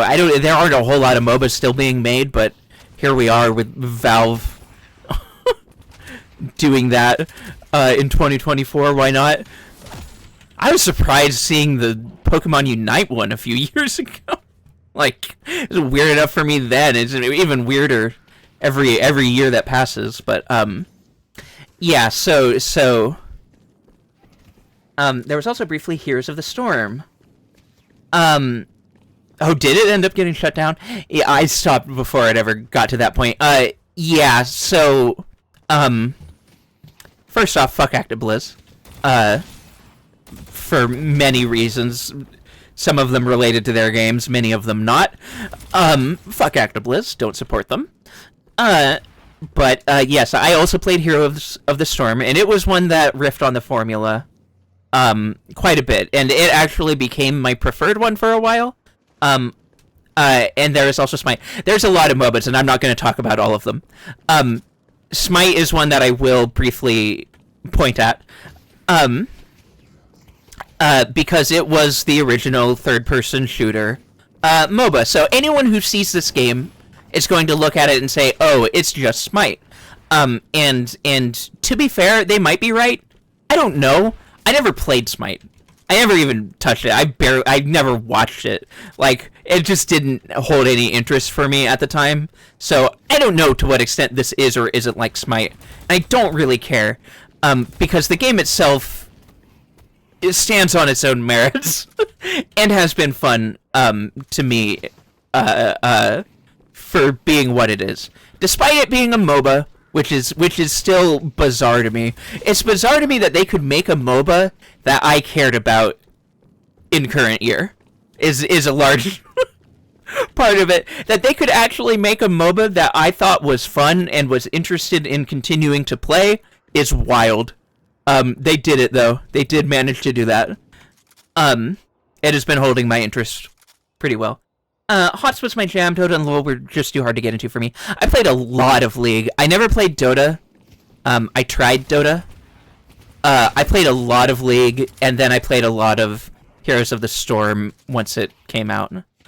I dropped out well before they stopped supporting updating it, though. Yeah, same. I did as well. I don't know. I didn't stay a MOBA gamer forever. It's just after a certain point, there's only so much to keep doing with it. But, you know, as a framework, it's not, like, a problem. So, I played a bit, in my opinion, third person in MOBA basics is where similarities kind of end. I believe that. I 100% believe that. Yeah, no, I 100% believe that. I doubt there is much beyond that.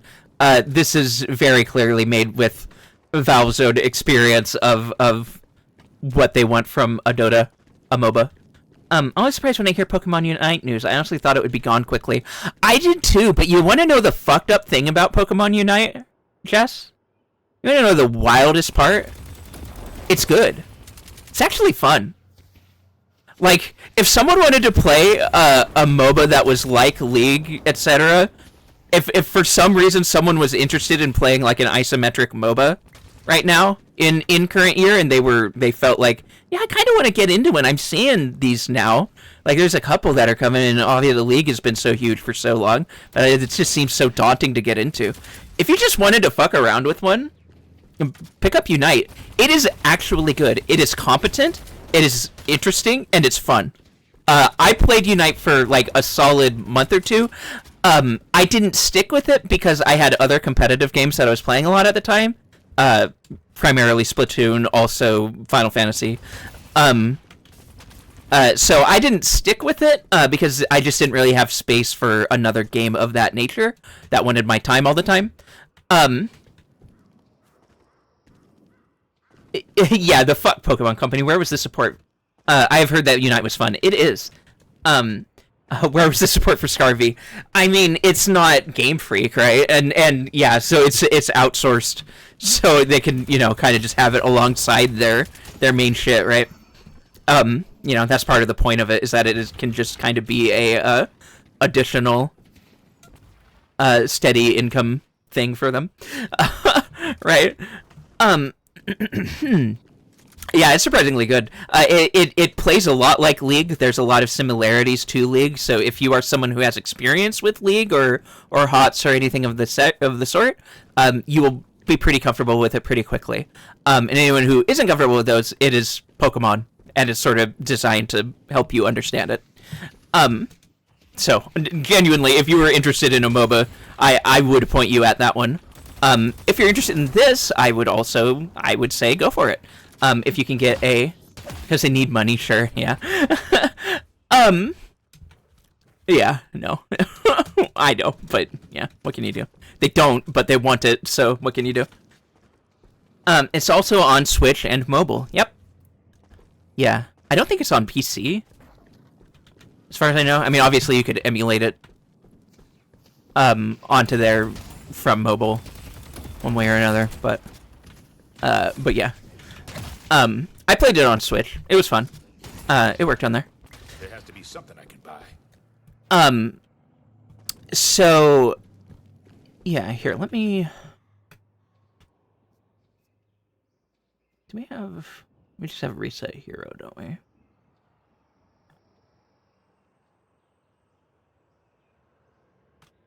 Here, let's just, leave and come back in.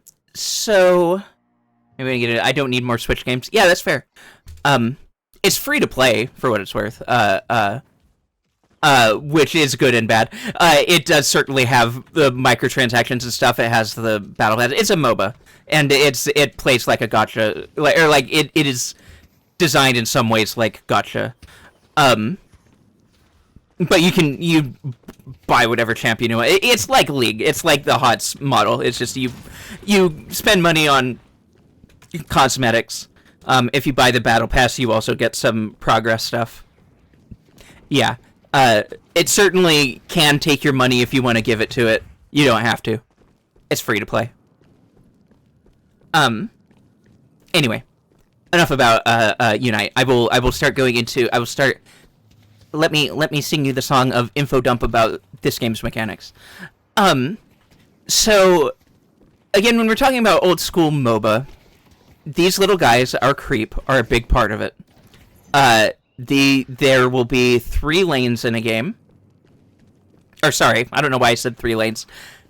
Traditionally, in the other MOBAs, there were 3 lanes. There will be some number of lanes in any given game on any given map. This one actually has 4. But yeah, so there's multiple lanes. You have in this game it's either 1 or in pairs. You'll be in a lane. And the basic concept is that creep from both sides. A deadlock player? Yeah, hi Bunky. Hi, welcome in. Traves or Glottal if you're here. If you would be so kind as to shout out Bunky. Hi Bunky, good to see you. Yeah, I do be playing Deadlock. Right now, I'm just rambling and, explaining it for folks who aren't familiar, and I'll be adding to that my own thoughts and ideas. So, as of right now, we're not playing Deadlock, but we are yapping. We're yapping about it. So, right, so, in a MOBA, there's enemy creep, there's friendly creep. If there were no players on the map, they would just clash. They would run at each other and clash forever, with no progress on either side because they just kind of they just kill each other. But that's where heroes come in, players, champions, whatever. Me, I come in, and I shoot the enemy. And there will be opponents in my lane, a lane opponent. Who will come and try and shoot my guys to try and push the lane in either direction. So each lane has towers. Here, let me get my creep back. Each lane has towers that you push towards, objectives, and ultimately your goal is to take the base, to go kill the base. So one of the hallmarks of a game like this with creep, again, an old school MOBA, not everyone, like, often when we say that they'll riff on the formula, most of the time, one of the first things they take out is last hits. And when we say last hitting, what we are talking about is when you get the last hit on a minion, it gives you experience and money, right? And if you don't get the last hit, like this guy, if this guy just dies to my creep without me ever hitting it, I get no experience or money from it. So this is not something that is in most MOBAs anymore. Last hitting isn't really a thing that exists all the time. This game does have it. And you can say that it sucks, and you're not entirely wrong. And I certainly won't argue with anyone who dislikes it.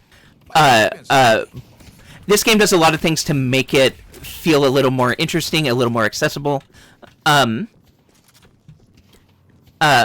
Passive soak is more typical. Yeah. Which isn't as much a thing in this. This is going more on the old school vibes. Which I wasn't sure how it's going to feel about. I was really surprised to even see a game do that in 2024, especially a game with this much, like, production. It was bizarre. When I first popped in here, it's like, oh, this isn't a hero shooter. This is a MOBA. This is not an Overwatch, not even a little bit. If anyone like, if you hear anyone talking about this game in terms of being a hero shooter or not being like other hero shooters, etc., then you know that they don't really understand what the game is. Because this game is not a hero shooter. It is a third-person shooter with heroes, but it is a MOBA. It is entirely a MOBA. And the way teamfights work in hero shooters is similar to how things work in MOBAs. It is certainly, like, that genre has a lot of roots in MOBA. But ultimately they are not. It's a MOBA wearing the aesthetics of a hero shooter, very much. Yeah. So there's gonna be people who come in here wanting to play a hero shooter and find a MOBA and are like, what the fuck? Which was kind of me. Like, I wasn't necessarily expecting a hero shooter. I didn't know what to expect. My friend was just like, hey, have you heard about this? I got this thing. Here, have an invite. That friend being Bloomin. Bloomin was like, hey, I've tried this a bit. Here, have a key. And I got an invite, because this is, I'm pretty sure it's still, invite only playtest type deal. It's not actually, like, released in any capacity. It's still early development. Let me cure myself. Thank you, Kane.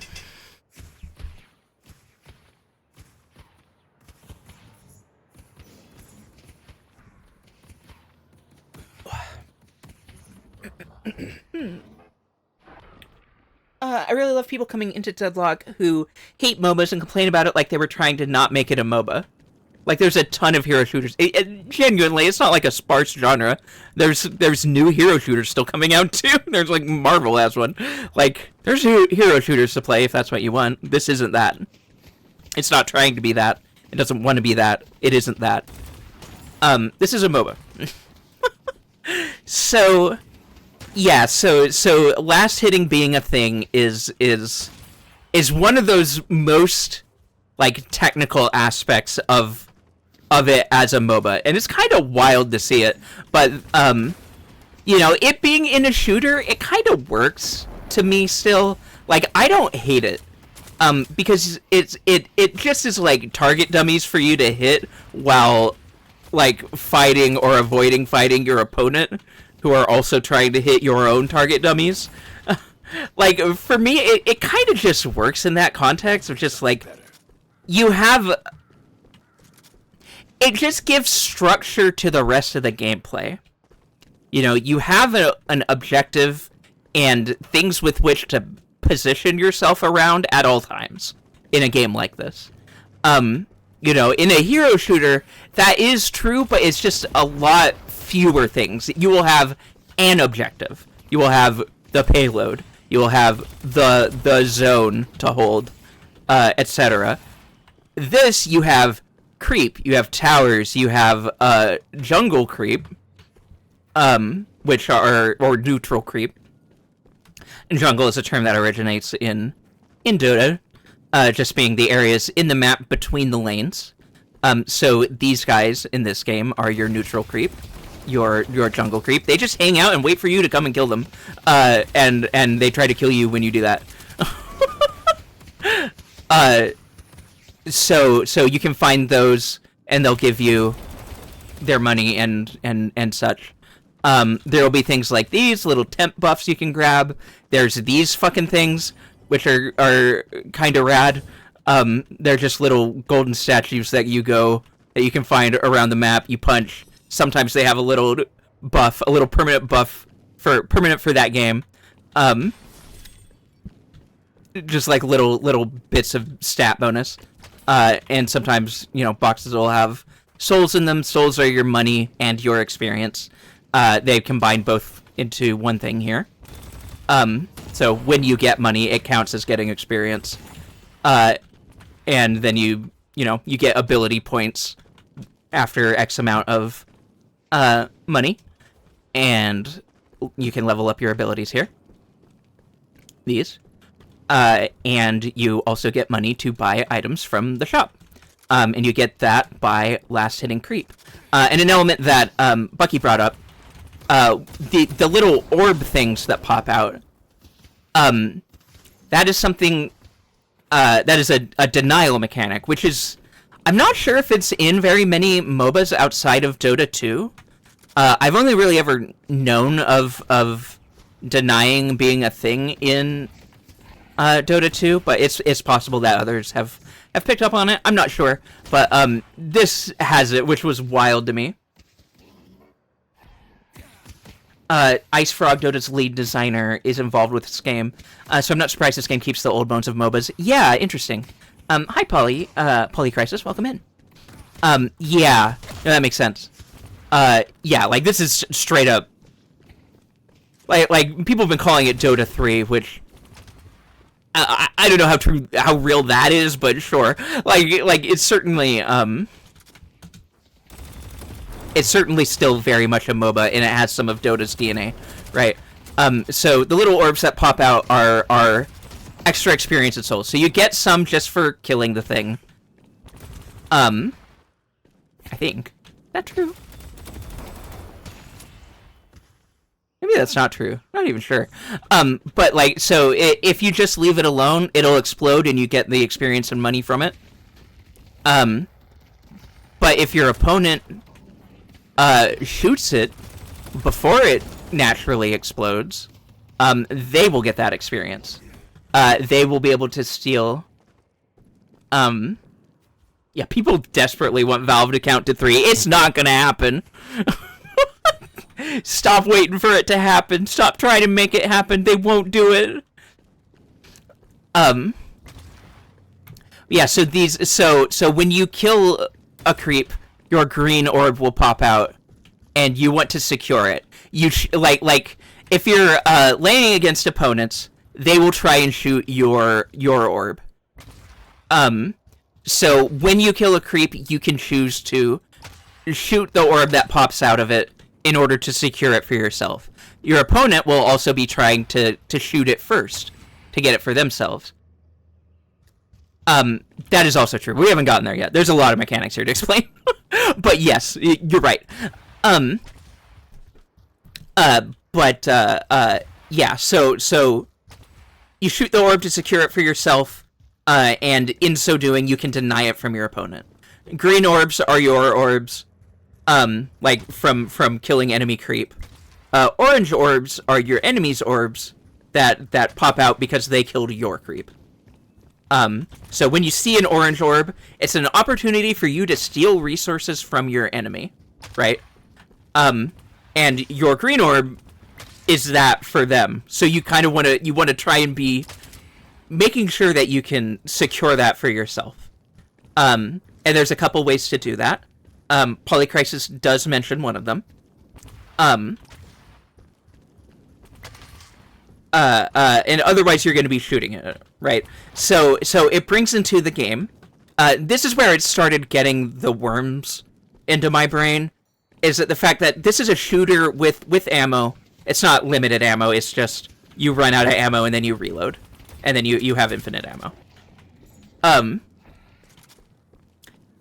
So ammo management means it adds an interesting element to this.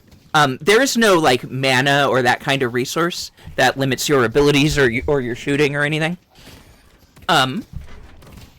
But you have ammo. What that means is that sometimes in shooting a creep or just in shooting enough of them over time, you will run out of ammo as you kill a creep and then not be able to shoot the orb that pops out. So that is a huge part of the calculus here. It's like, oh shit, I can't shoot my orb, and then the enemy takes your orb. My fucking orb. But yeah, as Polycrisis points out, if you melee the thing, it actually gives you the experience right away. It gives you all of it all at once. If you kill the thing with melee, there is no orb for the enemy to shoot.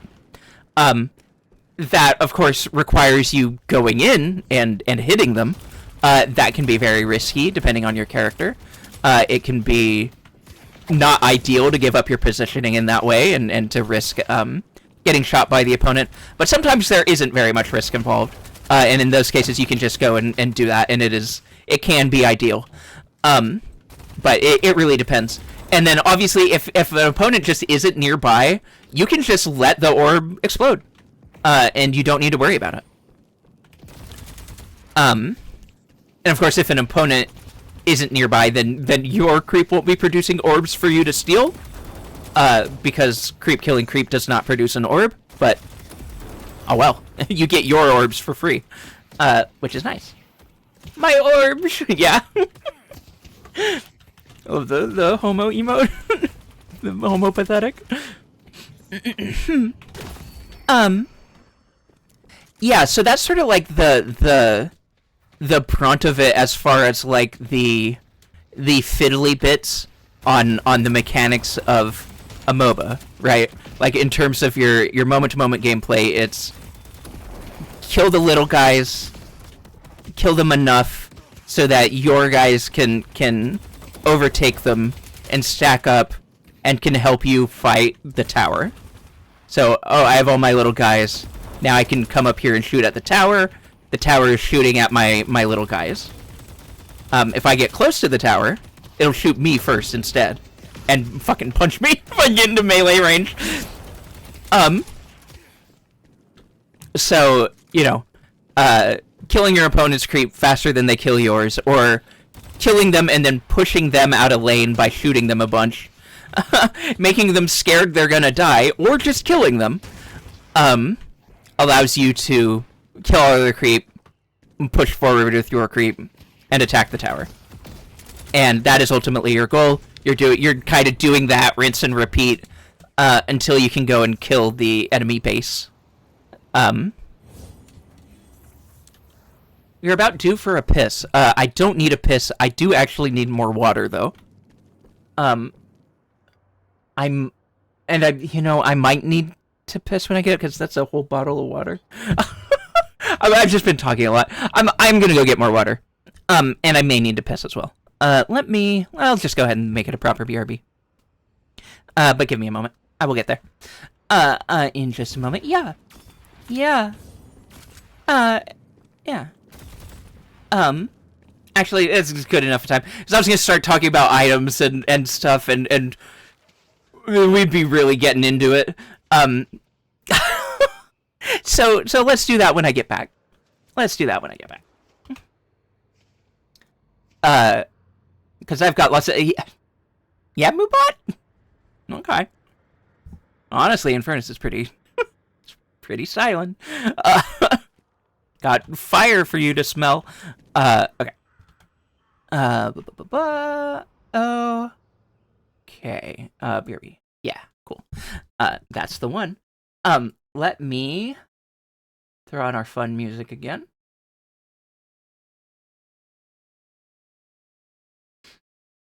Where the fuck is it? There it is. Yeah. Okay. I'm gonna go to the restroom real quick and get more water. And I will be back very shortly. Well, BRB.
Echo. Egolo. Helgo. Ajabuzz. Hold. Hold. Moment. One moment. Hold. Where the fuck is it? There it is. Not sure where we were in here. Throw that on. Cool. Alright.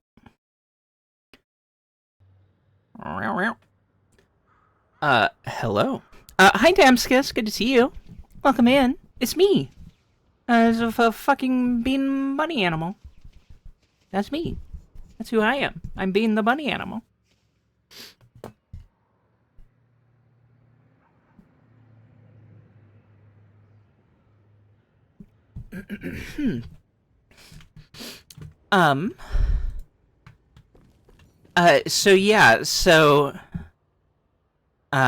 We were just going through, I'm just showing off Deadlock a little bit, talking about it.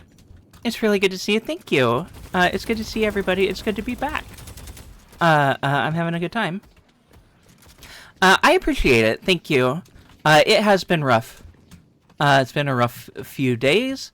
I wasn't sure if I was going to end up streaming it all this week, but I was in a good enough mood tonight, and I still am, to go ahead and give it a go, and I don't regret it.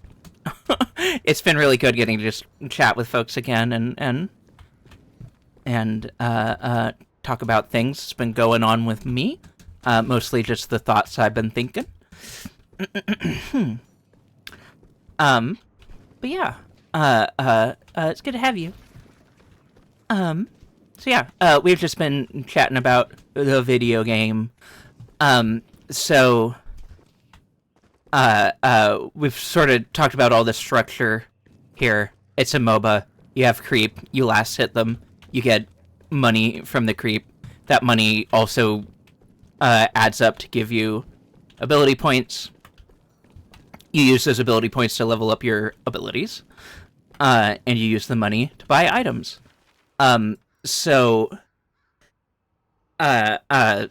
This game is interesting in that you have a build browser thing that you can look at. They have a default one made by Valve, which is usually just kind of whatever. This actually has a lot of the basic bones of the main Infernus build, which is kind of wild. It's Deadlock. Kane has it. That is the name of the game. It's the MOBA. It's the Valve one. The one that's in playtesting with the invites that people have been talking about. The sexy gargoyle. It's not even sexy. It's just the goofy, the one with the gargoyle girl. Yes, that one. Yeah. Correct. And the game is surprisingly fun. It is a MOBA, which I did not expect to be fun. Classic MOBA. But yeah, so you have your items, you have your builds. You can find builds. Most of the really popular ones, it depends on the character a little bit, but most of the popular builds were just like people who got in quick. Like they made one like early August. Yeah, no, I know you do. I know who you are. Don't worry about it. So the build that I'm currently using is actually just sort of, it's one that I found here that I tweaked a little bit. Having a build browser in game is pretty neat. It's great. And once you pull up the build, so if I hit exit browse, and I'm just at the shop, I pull up the build, I can start buying shit from the build. It's that easy. Yeah, well, here, oh, wait, yeah, no, this is a good one. Yeah, okay, so exit browse, cool, alright, yeah, toxic bullets, right? It's pretty smooth. It's, it's one of those fiddly, you're in a game with items, so it's this, like, big innovation when you're in a game that is so, like, old school MOBA, it's good. It's good. Having it all labeled too is neat. Yep. Yep. The thing is that like the labeling. So all of this is made by people, right? So people made their own builds, and let me just show you. So I've been basically just porting them into my own style for the way that I like to have them organized and set up and go through. So this is mine, and literally there's a lot of customization you can do, and I don't do a whole lot of it because these are just for me. I'm not posting them. But you know, if I wanted to, I could do things like this, and annotate. I can have a description like, get Ricochet around 15 minutes.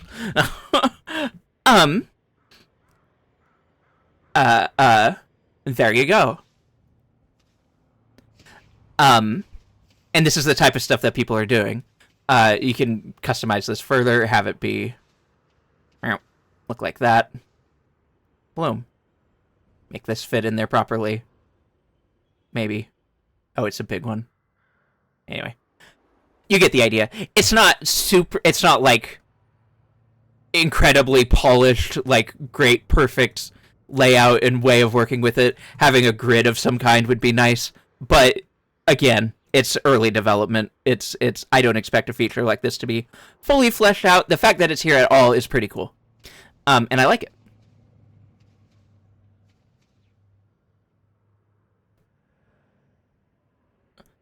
See, the thing is that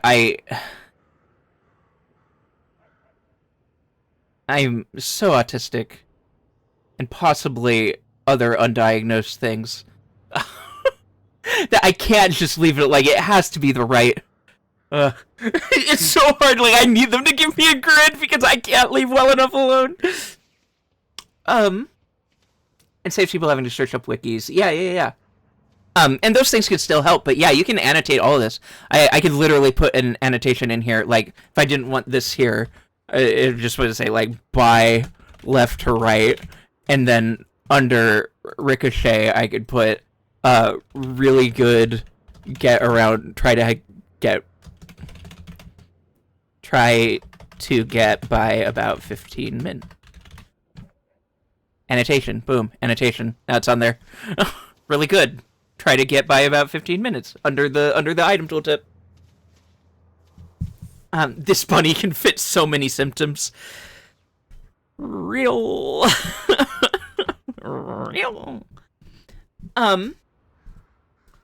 I recently realized I was confusing MOBA with something entirely different. I think I thought they were hero shooters. Yeah, sometimes the terms get used interchangeably. A lot of things get called a MOBA that aren't a MOBA. And sometimes hero shooters are included in that.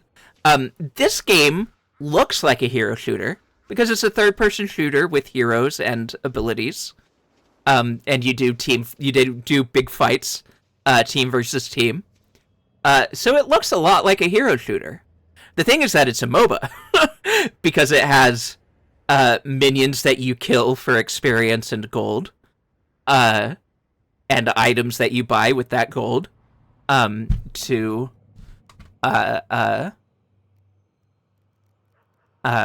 improve your power, etc., and to fight differently. So obviously, like any MOBA, any old school MOBA, just trying to remember that MOBA equals League of Legends, basically, pretty much, yeah. With the lanes and the whatnot. Yep, that's what this game is. Yep. So you have these big lists of weapons, or not weapons, items, which modify your abilities, they modify your stats, they modify your gun. And these sort of like define the crux of like your customization within a match. You like I have this build which is a general purpose thing, but at any point I can just switch over and be like, oh man, I really need just some more health right now. Like, I've got enough mitigation, but it's not quite enough. My health is just too low. I haven't gotten enough other extra health items because of the way that the game has been going. I'm just gonna pick up Fortitude. So I just pop it. I'm in the build browser, so it's not gonna let me right now. but just like I have my build here. I'm like, okay, yeah. Wait, no, I really need more health. I'm just gonna buy Fortitude. So I just go into the shop manually, right? Hi Ventrails. MOBAs are just fancy tower defense games. Uh, yeah, I mean, that is the most reductive way to put it, but that is a way that it can be distilled down into. Yes, is that it is a tower control with a hero, or not tower control, tower defense with a hero, with heroes, with teams of heroes against each other. I played some RTS like Total Annihilation. They were fun until I played people who weren't my personal friends. Yeah, it be like that. It be like that. Friends make a MOBA a lot more fun. I can tell you that. A lot of my playtime with this game has been with my friend Bloomin, and his partner Frost. I've been playing with both of them quite a bit, and just me and Bloomin too, and also on my own, because I've just gotten so into it.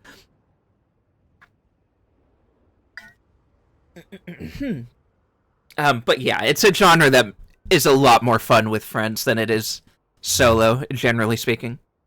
It's closer to a reverse tower defense, I think. Yeah, I would say that's true. A reverse tower defense, because you're trying to kill the enemy's towers. Yeah. Playing with random sucks, yeah. So yeah, so there's a lot of different ways to customize a character.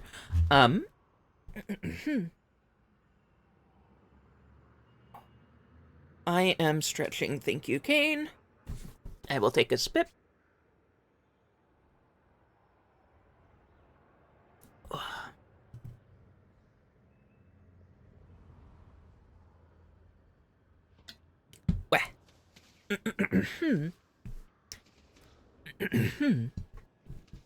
Yeah.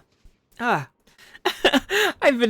haven't spoken this much in quick six. Well, I've had some conversations with my brother, but it's been a minute. I haven't streamed in a month and a half, so my voice is getting a little rough. Hard to make it go. Sanctum and Sanctum 2 are good examples of an actual FPS fancy tower defense. That's true. I've actually played those forever ago, like a decade ago. But yeah. Also, what was it? Dungeon Defender? Is that what it was?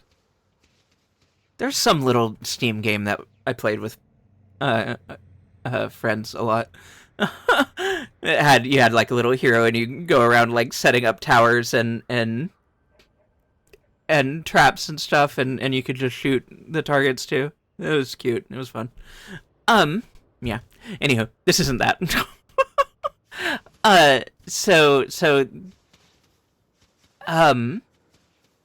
Dungeon Defenders. Yeah, that makes sense. There were multiple of you. Yeah. Here, let me back out of the sandbox. So we've gone over our items, and you have your abilities here that are variable by the character, right? I don't know to what degree I want to just do, like... like, I don't want to just sit here and do a rebuttal to... to what another streamer recently was talking about. But a part of me kind of does. Because I feel like some things were a little unfair in going through and framing some of these characters. I guess what I'll do is sort of just go through and say what I do like. You know, there's been people saying that these designs are all super generic and regular and, like, bad or poorly made. And I fundamentally just can't agree with that. In a couple cases, I get it, but by and large, I think there's a lot more variety and interest going in here than maybe some people are wanting to give it credit for. Hi, Lazy, or Lavender Front. Hi, Lav. Good to see you. Hi. We are just yapping. I'm just yapping about Deadlock. And obviously, I don't work here. I don't care if you don't like Valve's designs. I don't really give a shit. But I just have a different perspective, and I feel like sharing it. Because when you look at it as a roster, overall, there is a good amount of variety. Like when you just look at the character screen here, no two characters look exactly the same, right? Like there's some similarities in here. Dynamo, Paradox, and Viscous all like just from the headshot, there's some things similar. I think my complaints are fundamentally that I'm wanting designs that a mass appeal corporate product is ultimately never going to actually go for. And that's fair. Oh, is this Deadlock? Yeah, this is Deadlock. And like there's a good amount of interest, like, and to be clear, like, a lot of the textures here are pretty light. It comes off as looking, plain because they aren't textured. And I don't know to what extent these are done or not. But there are some things to point out about them that show that the people who made them are actually very competent character designers. And not each one of these is a grand slam. Again, I don't have any stake or interest in trying to sit here and defend each one. Like, yeah, Abrams, you could say he's a boring design. What I would say is that these portraits, and yeah, so I'll go into the sandbox and we'll do some running around. What I will say is that these are not, like, these are just action poses that they got you of the models, right? And these are not the most flattering way of displaying these characters. I think they tried to make this interesting as like an initial way of showing the characters in like the hero select screens and stuff. I think they did an okay job of it, just in having them have dynamic poses and stuff, and kind of just generally show off the vibe. But it doesn't fully do each of the designs justice. Very unfinished textures by the looks of it. Which is okay since it's alpha. So, yeah, I'm not sure it's even alpha at this point. Like it might be by now, but it's like early development, right? We were talking to peeps about Lancer. Oh, word. Welcome back, Traves. League kind of takes the cake when it comes to portraits of characters, right? Some of these are definitely cool. I got here real late. Yeah, I've been going at it for a bit. It was an impromptu, just like, you know what, fuck it, we ball type vibe, so. Yeah, so I don't know to what extent they intend to keep the textures like this or not. I think, if they want to update it, it'll be cool if they do. Is Abrams' off-brand Hellboy? Couldn't tell whether the skills fit or it's mostly some visual similarity. Let's start there, because I know Abrams is the one that is seen as very generic. And the first thing I want to... Fuck, I have to go back. I'm sorry. I hate to keep doing it. Because I do want to talk about some overall design. And I will say that I did watch a video of a person. I think it was Ash.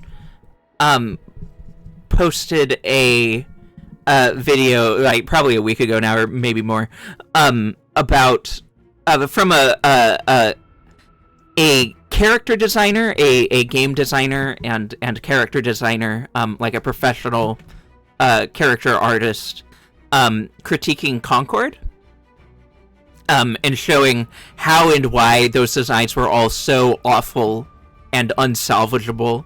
And it was a really interesting watch. I ended up, like, I'm not a video essays person, but the reason why... One second. We have competing audio. Immediately, the game menu music goes away. I'm just gonna mute the game then. Yeah, large barrel, man. Yeah, literally, like, the Concorde designs were pretty awful. I'm not a video essay person, but I think the reason this one worked for me is that it wasn't, like, a scripted essay that he was going through points. It was more like a lesson plan, because I think I got the impression that this guy was probably a teacher of some kind. Kala, hi! Yeah, the beat is back, I'm here. Actually, I'll go ahead and plug their channel, because they seem really chill. They were a very small creator. They kind of blew up from that Concorde video. And,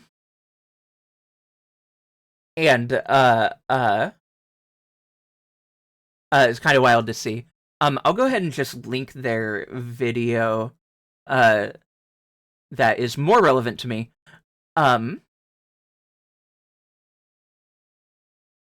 So I did end up watching this, and to go back to my thought, a part of why it worked for me is because he just, like, had the general, like, preparation of some of the characters and his tweaks to them, and then he just kind of talked about what did and didn't work. It was more just him rambling, like, having a targeted topic and idea and thesis statement, and starting from there, and then just kind of yapping with what he knows and what he was thinking about and his thought process behind all that stuff.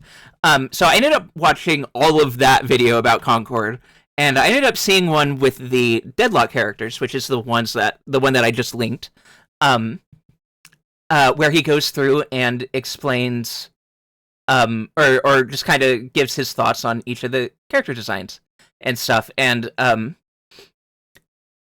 he is very positive on the character designs in this game. And so it was kind of interesting for me being in chat the other day and having a much more negative perspective coming at it. And it's just interesting to see the two, like when a professional character designer is looking at this and be like, oh, this is good. Oh, this is really good. But then, like, obviously, like, the layman isn't necessarily going to have the same feelings. And no one is required to. Like, they're not entitled to you liking their designs. It doesn't matter, right? Ultimately, it doesn't matter.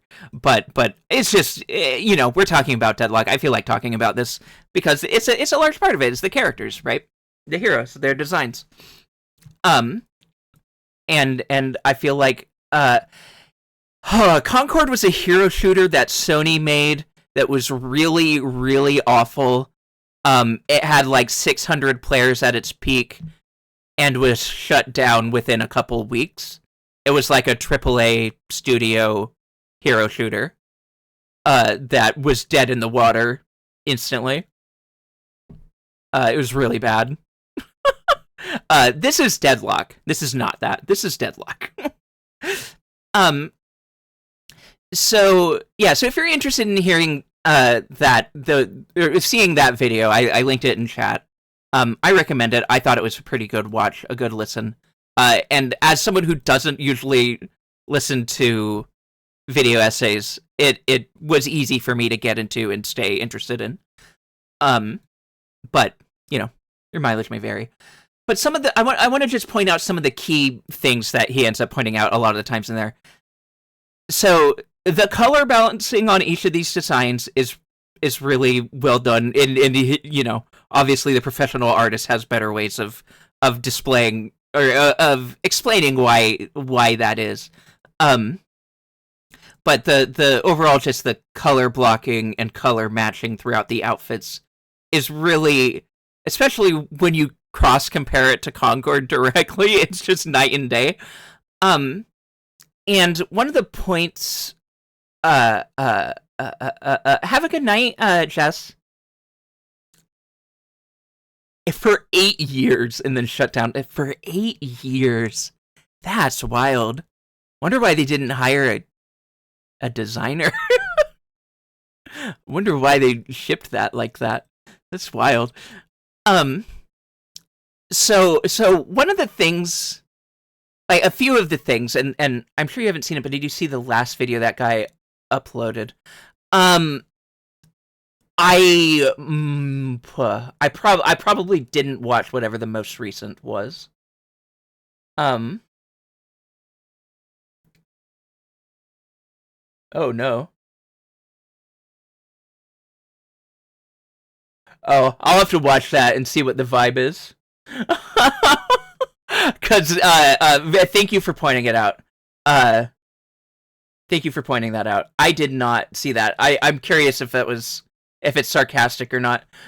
He has some humor in his other videos.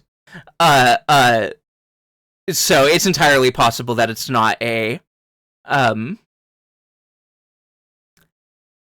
uh not meant to be taken seriously, but I cannot say that for sure. Thank you for pointing it out. I will take a look at it later.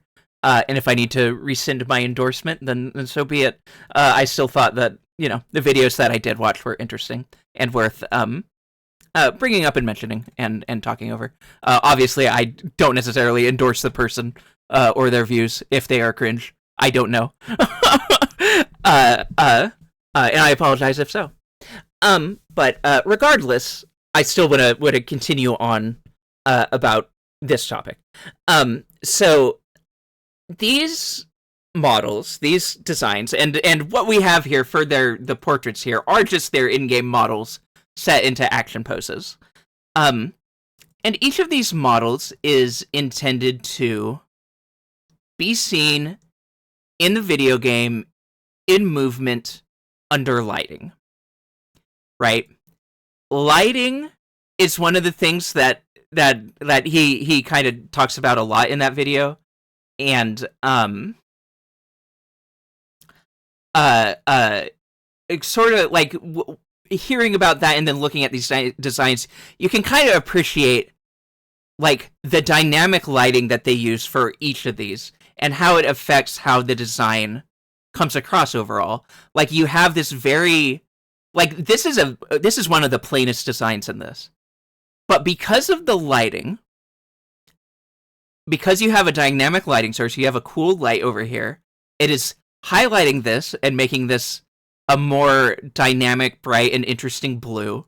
This ends up being a bit darker, and this has like more of the original, like some parts of this are really plain and flat, and then some parts of it have the dynamic lighting going on, highlighting the interesting parts of it. Which is one of the more interesting takeaways from that for me. It's just and when you have that in your mind and you're looking at these designs, you'll notice it everywhere. Like this is a white shirt, but they made it so that it reflected and looked interesting when the hand here is glowing purple. So it remains cohesive with having that purple because that purple is also in her in other parts of her design. She has it on her hat, in her bow tie. The hat, the pants are like a dark purple. So this bright, like magenta purple, reflects and creates this sort of light purple light on the shirt. And obviously, this is a white shirt. Like this part lets you see because they have a warm light coming in from this direction, as opposed to the purple light coming up from here. And you can see that this is a white shirt. This is like a white like suit shirt. It's a really interesting way of like highlighting what is actually done right and done well in these designs, right? Is that all of this was considered because they were making a video game. They were making characters for a video game that are intended to be seen in motion, and they wanted them to look cool under lighting in every scenario of lighting in the game in motion. Now, are each of these designs interesting 100%? Not necessarily. Are they all original? No. Are they all generic and milquetoast nothing designs? No, I don't think so. I don't think that's fair to say. I don't think that this is an entirely generic cast. One moment.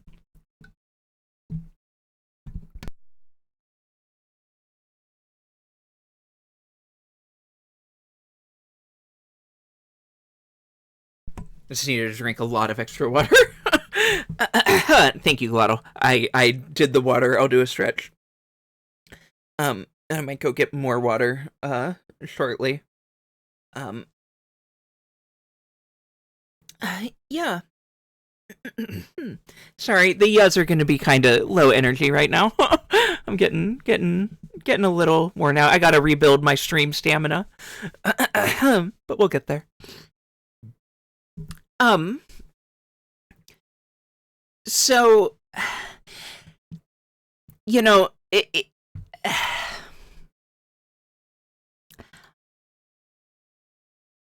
I think they have an interesting theme going on here, and they're starting with the base of like a 1920s urban style, right? It's like it's a 1920s noir aesthetic overall, right? And on top of that, they've added in the occult. So it's not just like fantasy, but it's magic specifically that is sort of the arcane and occult nature. Which is what shapes the way a lot of like the base targets, like the main targets for the enemies are patrons. Like they are like warlock patrons. Like you are fighting for your patron. You defend your patron and you want to kill the enemy patron, and if you do, your patron will reward you, right? And like when you start up a game, the patron is like whispering in your ear, like in your character's ear, speaking directly to your character with like flavor related to that character, right? Like you know, when you load up as Infernus, he's like, your fire is cool and neat, or whatever. Make things burn. like there's some cool flavor there, and I like it. And another thing that the person with the video talks about regarding these designs is the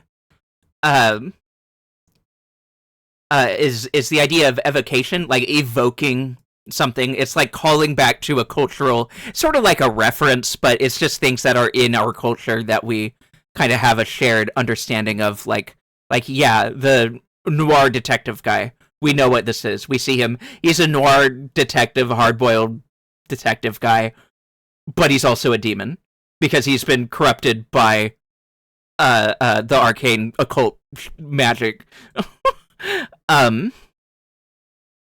You know, you have Robot, you have this sort of physicsy black hole guy, and he looks like he's got this interesting tweed outfit, so it's clear that he's like some kind of professor or something. Maybe he's an academic. You have the Native American design here, and I don't know to what extent this design is problematic or is fine, and I'm not going to comment on that. Thank you, Moobot. Yeah. I do still need to I need to get Seribot in here. I forgot about that. So many hard-boiled detectives. Where are the soft-boiled, poached, scrambled? Yeah, true. I don't know. They're in breakfast. They're breakfast. But yeah, so each of these characters sort of evokes an idea that is in our shared consciousness. Any detectives over ramen? God, I want that. Yeah. You know, we know what a gargoyle is. This guy has sort of a bartender thing going on, but he also is made of fire, so that's cool. Not made of fire, but you know, grizzled adventurer. Like, there's a lot of common archetypes, but they try and do interesting spins on them, and you know, that's up to you. This guy, so, is very much like intentionally just the fisticuffs type, like pugilist, early 20s. Like he has the fist thing there. He's got this boxing glove, which is actually a gun. And this is one of those simpler designs. It was definitely one that got harped on, but it is still like, it still has like the way it reflects lighting, the cohesiveness of the color palette, the way it all works together. It's a cohesive design. Is it a super interesting design? Not necessarily. But you know what it is. And it's trying to be that. It's not like, I think one of the things I would also, so to finish off the point, it wouldn't make me play the character, but it works. Yes. And I will speak to that idea sort of a little more. Also, this is this character's lore currently. So it sort of gives you the, like, it sort of makes you understand what the vibe here is. Jesus Christ. It's like, they didn't put a whole lot of effort into making this character's personality beyond that, necessarily. And this is the only one that has a lore like this, right? Most of them are paragraphs. So that guy is just an asshole. And when you play him, like, that much is pretty obvious. Also, I thought this was kind of neat.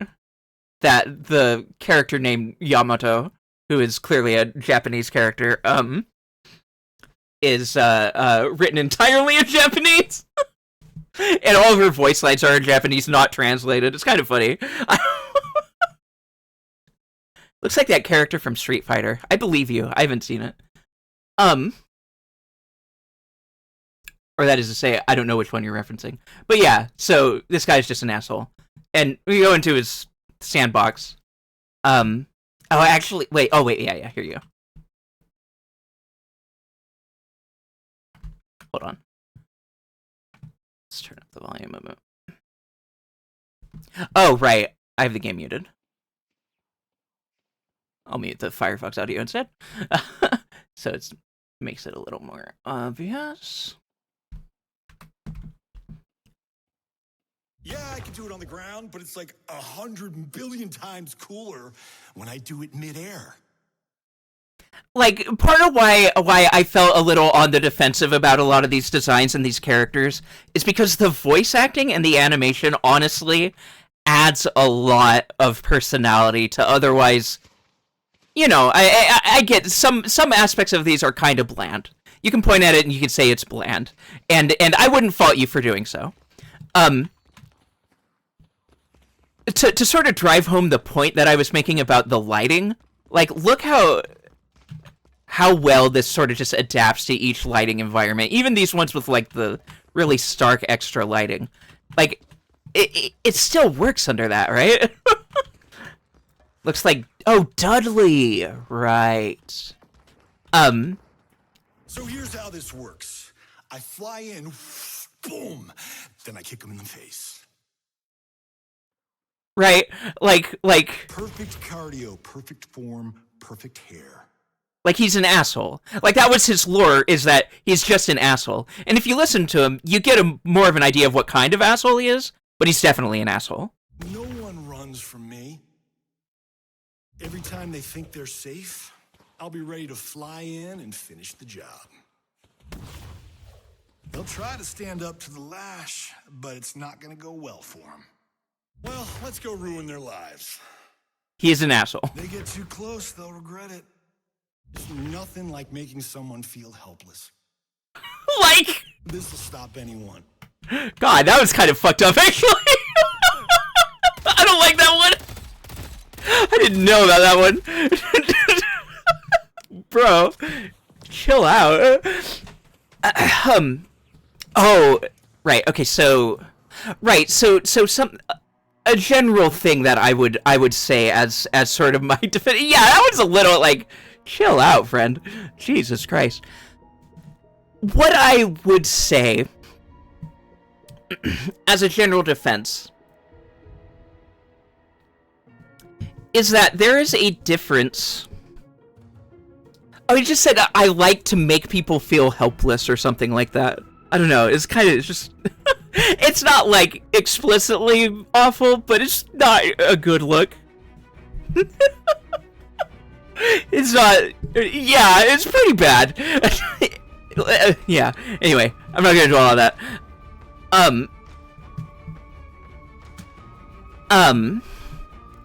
What I would say is that simple and generic are two different things, right? That is sort of my kind of blanket defense at the idea that these are all super generic and uninteresting. They aren't. They are simple, and they are simple intentionally because they have other ways of injecting personality into the characters via lighting, motion, and voice, right? All things that you are going to be interacting and seeing constantly while you are actually playing the game. Do these sell the game? No. And, the game can't be bought. You have to be invited to it right now. So that's not really a factor yet. They'll have their I'm sure they'll end up having cooler portraits that help sell you on each of the characters. They are quickly read archetypes that become genuine characters the more you play. Exactly. At a glance, it seems boring and generic. When you look at it and play it and think about it, it's not generic, it's just kind of simple, it's iconic, it's intended to be what it is. Like, they are the archetypes that they are, and they are designed to look that way on purpose. And I think that they are actually done so fairly masterfully. Like, I think a lot of these design elements, like, they are done well. Genuinely, these are, like, they are simple designs, but they are effective designs. I think they are good designs. Have we never seen 1920s as a setting before? No, obviously not. It's in the cultural consciousness, which is part of why relying on it and using it kind of works. It's because people understand it. People know what it is. A lot of the vibes here. And a lot of these things are interesting little callbacks to things. So, you remember from Princess Peach when I streamed that and we had, like, the gentleman thief thing? This very much sort of has... That's sort of what this character is designed around. And they're like a group of thieves or something. But also they are a time paradox, which is wild. So they kind of have that design. It evokes that idea, like this sort of fancy noir outfit that, like, flows in the wind when you're jumping around, right? Good solid shapes and color palettes that are easy to read for gameplay purposes. Exactly. The silhouettes are clear and obvious. Gotta head to bed now, but it was good to see you, Beans. It was good having you, Damskus. Thank you for hanging out. And have a good night. So this is just a thing. This is just a thing for me. As a girl who does identify as a non-binary girl. I'm very much girl, but I do not see myself as a binary person. I don't think of myself as a binary woman, but I'm very much a woman. Is how I would put it. And I am also ace, etc. So a lot of times when you have characters in a game that, or in anything, in any given setting, in stories, movies, etc., oftentimes if a character ends up being, like, any kind of ace or non-binary or whatever, it's sort of this common annoying thing for them to be a robot or an alien or some kind of, or an animal type, whatever. It's like some sort of weird thing so that, like, they're not non-binary because of representation. They're non-binary because it's easy to make them non-binary because they're already not a person. And so it's fine. Like, it's easy for them, and they can try and score the quote-unquote woke points from doing that. And something that I've seen other people, like, comment on and talk about, and I sort of acknowledge that as, like, yeah, that's kind of annoying. Kind of hate that. So this game gets some points from me because we have a lot of those characters. This guy is made of goo. This is a goo thing, literally from the ocean. They're non-binary because they're not a person. Yeah, it's something that I have seen other people express as a pet peeve, and I kind of agree with them. I feel similarly. So you have this goo person literally made of goo. He, him pronouns. You have this that is like her head has been twisted by the paradox, whatever, like time travel, space shenanigans. She, her pronouns. You have this who is a physicist. He was originally a teacher. This is in the lore. As a scientist professor, this is one of the cooler ones, I think. Because you look at this and you think robot, right? You look at this and you think, oh, that's a robot. It's not a robot. It's actually really cool when you look at it. And once you know the lore and you look at this through the lens of knowing what it is. As a scientist, Professor Dynamo always had an inquisitive mind, so when a rift in space and time opened up and said... Like, a lot of this is like superhero origins, kinda. Superhero and supervillain origins. He was first on the scene to investigate. And while he expected such a majestic sight to be life-changing, he was thinking more in a metaphorical way, as opposed to having his body atomized and reduced to a tiny, dying star. But while his body is gone, his spirit and lust for knowledge lives on. A tenured professor at Columbia College, Dynamo looks to learn more about his condition while maintaining his class load. He has future minds to inspire. So this is a guy who is a teacher, and his body was atomized and then turned into a tiny dying star that is now kept in a little fishbowl thing that he put glasses on. And because he has... And he's still a teacher, yes. You can tell he is because he's got this shitty tweed coat. And he's Rayman. So he uses gravity, his control of gravity. He has basically become a black hole. He kind of has that kind of vibe. I'll just pop into the game and you can see why. But also he has like a bag, like a satchel with books and the geometry triangle thing and scrolls, maps, etc., like blueprints.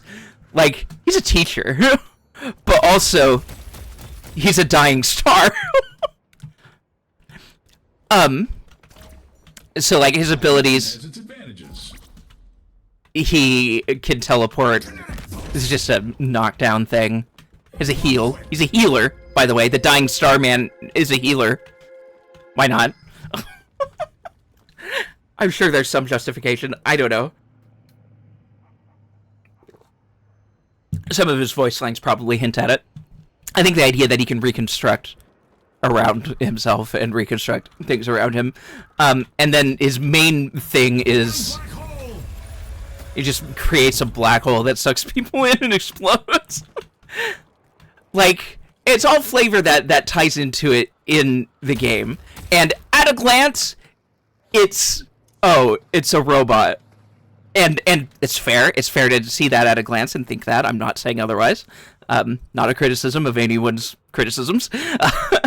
But I'm just saying that, like, why interacting with it sort of helps give you more of a perspective as to what actually does make it more interesting than you think it is at a glance, right? So this isn't just a robot. This isn't a robot. This isn't a robot. In fact, this is the only robot, and you can tell that it's a robot instantly. It is very clearly a robot. And it's the only one. This guy kind of looks like a robot, but he's actually a serial killer who was supposed to be executed, but because of some sort of occult pact he made, did not die and was electrocuted, and his body and face melted, but he lived, and he was laughing as he controlled lightning. Like, that's all in this background here. And it's got some interesting... He laughed as he tore himself free... Oh, hold on. Let's just look at the... Onlookers viewed in horror as the strongest mentalist employed by the U.S. Army's head popped like a grape. They screamed as Scotland Yard's premier occult investigator, the one who allegedly captured Seven, crumbled to ash. Seven's body buckled and writhed against its restraints, his skin burning from eldritch electricity, and yet he would not die. He laughed. Okay, and going up a paragraph, wards were placed, so that he could not be, to obliterate his soul so that it could never be contacted, resurrected. Like, they were trying to do, like, an occult, execution of this guy. And it didn't take. He laughed as he tore himself free from his bondage. He laughed as his captors cowered in fear. He laughed as he massacred his tormentors. He laughed as he tasted the fresh air that was denied to him for years. And he laughed when he thought about what he was going... Like, this is a supervillain origin story. I got a burger and soda? Let's fucking go. I want a burger and soda. This is a robot. It's such a narrow read of what is clearly a teacher, who's also maybe a robot. Yeah, like, he's not a robot. He has mechanical elements that he is controlling via gravity. He looks like a robot, but he isn't a robot, right? He's kind of the jokester. He's kind of occult lightning, his face got melted jokester. Why did I load up the game as him? I forget. Oh, because he sounds all fucked up. On account of he melted. That's why I loaded him up. It's because this is what he sounds like. And all of his abilities are lightning based.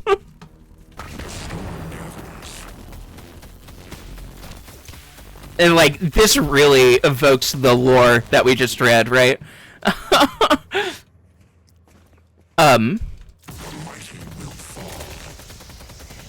Like, at a glance, robot.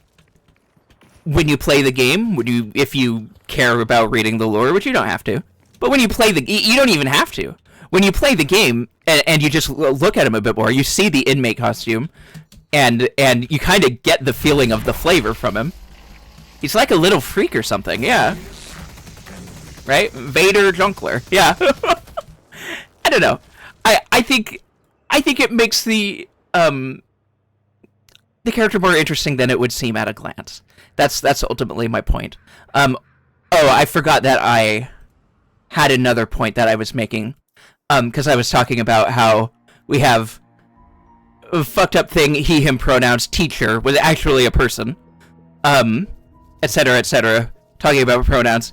This is the most normal person here. This is just person, right? Person with a shotgun and a suitcase. The suitcase is a cult. It's like has ghosts inside it that they shoot at people. And to go back to my original context, I was talking about non-binary characters in media often ending up being robots or aliens or what have you, some kind of non-human entity. So you have all of these fucked up things going on around here, and then you have this person in the middle. Just person. Coat, outfit, scarf, gun, suitcase. Their ability. Aaron Fairfax, the eldest heir to Fairfax Industries, has been living in hiding for the past 5 years after being shot and left for dead on their 18th birthday. Aaron doesn't know who is trying to keep them from taking control of their parents' company, but in the avarice-fueled viper's nest that is Fairfax Industries, it could be anyone. Taking on the name Pocket, Aaron desperately wants to keep their true identity a secret, not only for their own protection, but because they want to forge their own identity separate from their parents. Pocket is non-binary. Pocket is gender, right? Pocket is one of the simplest designs here. Very clearly just a human person with an occult item. And they are non-binary. They are the not, and Pocket is such a non-binary name. I also like Aaron as like Aaron Fairfax. Like that's a solid non-binary name, I think, because there are, you know, Aaron is something that gets used as feminine or masculine. So it was a good read for that. So this is your non-binary rep in this game. Not this, not this, not this, not this, or this. This. This is your non-binary rep.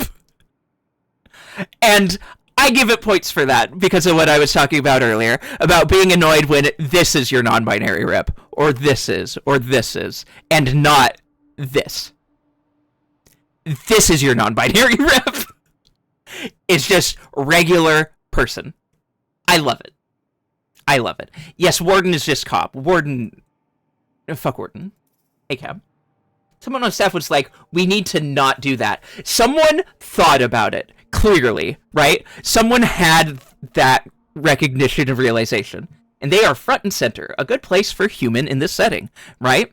And there's plenty of, like, McGinnis is a person, but they're very clearly, like, evoking a specific, like, this is the, like, World War era, we can do it, like, Rosie, the builder, or whatever it was,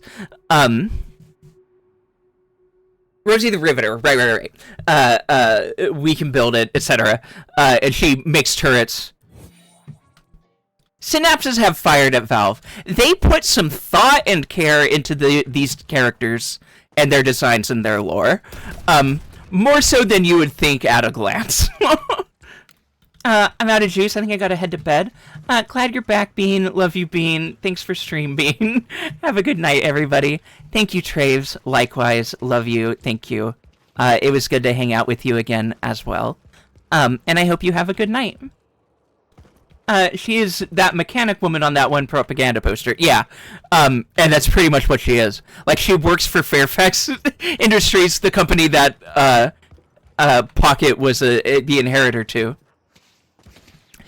And, yeah, so she's just kind of a working woman, who is an engineer. She builds turrets. She has a healing canister. She builds walls. Like, she's the engineer. She's also, like, she's the sort of, like, not super mobile, heavy gunner character. Like, in TF2, you have the Heavy, who's, like, big meat chunk dude. Whereas this is sort of like I wouldn't say she's plus size representation, but she's like close. She's not just like she's not a wisp, right? She's not thin. She's not wafer thin nothing. And she's like a mechanic woman, right? Part NG, part heavy, very defensive and sturdy, and a girl. And very clearly designed to be that, because she is sort of pretty clearly modeled in some way after the idea of Rosie the Riveter. And again, like, a fairly simple design, when you look at it in this.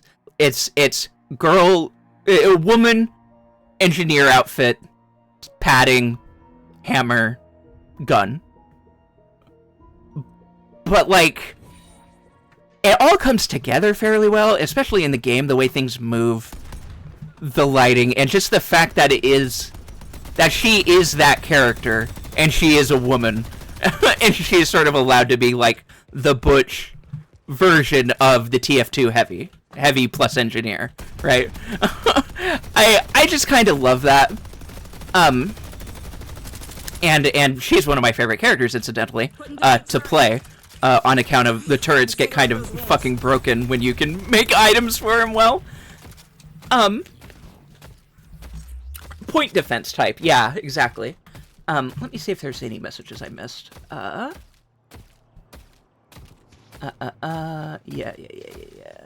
Yep. Okay, I caught all that. I think I'm good. Point defense type, part energy. The animations on the reload are neat, right? Yeah, Sending out a wall. Demolition time. Oh, also she has a rocket launcher. But it's not just rockets, obviously, because this is the game that it is. They're occult rockets. They're like spirit rockets, because that's the theme of the game. It's kind of silly, but it's kind of fun too. Yeah. Ghost rocket. Whoa. Turrets up. The turrets, incidentally, also do spirit damage, and it kind of looks like a ghost beam, right? I don't know. Basically, just sort of giving my take on the roster and the flavor of this game, and it's sort of in a response to Dolly's stream the other day, and sort of just things that I've been thinking about and feeling in general, and sort of just giving my perspective, because I didn't fully agree, and I didn't fully disagree, to be clear. a lot of these are evoking archetypes and tropes that we know, and a lot of that was what Dolly's gripes were focused around, was the fact that these are just, like, boring things that she's seen a million times. And that's fair. Like, yeah, Shiv is just Greaser with a pompadour. Though he also has a wooden prosthetic, which I think is kind of cool. But, you know, yeah, he's the pompadour Greaser guy. He has a shiv. He throws a knife at people. Space dandy. Yeah, kind of. Earth dandy. Yeah, Lash is just the punch guy. You know about punch guy. Like, I get it. When you get in the game and play, and you see the characters in motion, and you hear them, you get to know that there's more to it than that. We need more low-tech prosthesis in fantasy. I agree. Oh, same, Bucky, yeah. I don't know if it's my favorite, actually, but it is punchy, right? That's actually kind of funny. I wonder if anyone there understood that meta joke. It's punchy, and he is punchy. It's a punchy, lore piece. It's a single line, simple and to the point. It's punchy. Jacob Lash is an asshole. It's punchy, and he punches. Wild. As someone who doesn't like archetypes, I mostly align with Dolly, but I think games like this need to be quick to read. Archetypes are so helpful for this genre. That is a very fair take. Yeah. I see where you're coming from, and yeah, I can respect that take. I get that things that are based in archetypes, but I also think that a lot of this does kind of bend some of those archetypes. I think, because, like, yes, you have gentleman thief type idea here as the base, but then what the hell is going on here? And also, she's got an hourglass, like a goopy magic hourglass. like it is that, and they also did some things to add some interest to it. I guess mostly what I'm just trying to say is that, like, I do think that there was a lot of thought and effort and good execution put into all of these characters, each of these characters. And that doesn't mean you have to like them. Doesn't mean you have to like the type of thing that they're going for here with the archetypical tropes. Like, certainly, no one has to like anything. It doesn't fucking matter. It's just a video game. I'm just letting you know why I like it and why I was a little you know, on the defensive during that conversation, in the sense that I was just like, I don't know, I kind of like the way a lot of these things are, and I feel like a lot of the things being said aren't necessarily entirely fair, with context. And I get that part of the point is, like, looking at this without context.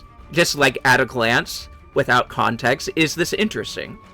And I would personally know, and I guess I have to be honest in saying that I'm coming from the perspective of knowing that they are more interesting, but also just at a glance, I would want to point out, like, how varied the cast ultimately is. Like, you have multiple people of color, you have creature, you have things that are not entirely a person, but also not entirely not a person, and you have a wide variety of body types, also worth pointing out. Like, it's not all just the typical, like, you have a hot girl, like, hot lady, right? But not everyone here is hot lady. You also have butch mechanic. You also have, you know, a feminine body type with this. Right? Like, there's more going on here than at glance. You have her with exposed feet. You know, you have the foot character. That's important for some reason. This guy's just a cop, so, you know, hey, Cam. Fuck word. Probably a fun enough character. Honestly, and you know, I tried all of these characters. I tried to do it irrespective of their lore. I did try out Warden. I haven't actually played a game as Warden, but, you know, I've been in the sandbox. And his kit isn't even that interesting to me. It's a very simple kit. Like a classic Bobby, yeah. Anyway, okay. Wraith is one I want to point out. Wraith, actually, I do want to talk about Wraith because Lav said that they liked Wraith's design, and I do too, because she very much has that like the 1920s woman suit thing going on with very pointed shoulders. So again, an iconic archetypical reference, right? But the reason it's like that is because of these like robot arms that she has, and she's a psychic. Her abilities are based around telekinesis, project mind, card trick. It's a good suit. And a thing I love about this character, and it's when you're in motion in the game is the easiest time to see it when you're doing this dash. She controls these prosthetics that are hanging down from her arm like that, these like robotic fantasy prosthetics, and that's what's shooting the gun and like doing the motions for this stuff. And as you can see, even with that animation and with that, like those are what's doing all that. And while that's happening, her hands, she has both of her arms. Her hands are in her pockets. She's doing the gangster hand in pockets pose at all times while also fighting and shooting her Tommy gun. Like she is doing both flavors of cool gangster at all times. And I just really like that. I just kind of love that. She's another one of my favorite characters, incidentally, playstyle wise. But even outside of that, she's one of the designs that I do have a particular fondness for, just because I kind of love that. I love that idea. Her hands are always in her pockets because she's a psychic and she doesn't need them to actually use her weapon or her abilities. JoJo character, right? Yeah, I love that. I just love it. And she's got like this card because gangster gambling. There's some allusions to her being a gambler and such through her character dialogue. Also, the shop. Such delights I can sell you. The shop guy has a lot of personality too, which is kind of fun. I don't suppose you know what lines you're setting for next week's game. So that line is an allusion to her being to the gambling and her fixing gambling, right? And so it's interesting to me that the shop character has character specific dialogue. That'll keep all your blood inside you, yeah. Stay safe out there. Good luck not getting shot. Good luck not getting shot. If you're looking to survive, you came to the right place.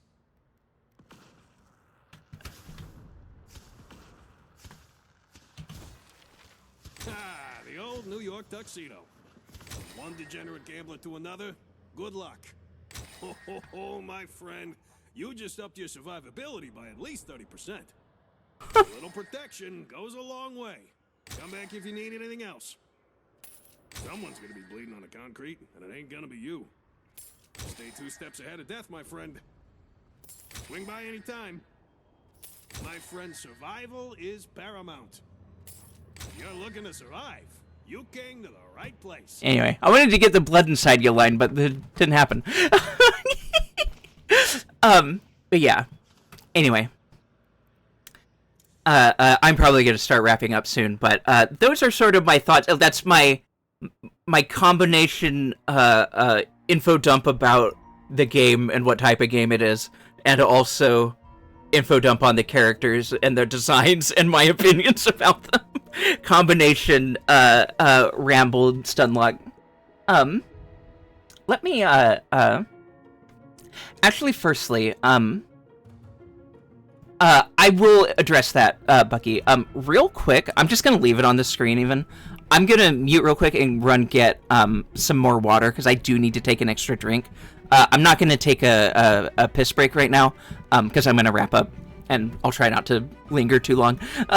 But I do need to get some more water imminently, and then I'll come back and discuss more a little bit as we wrap up.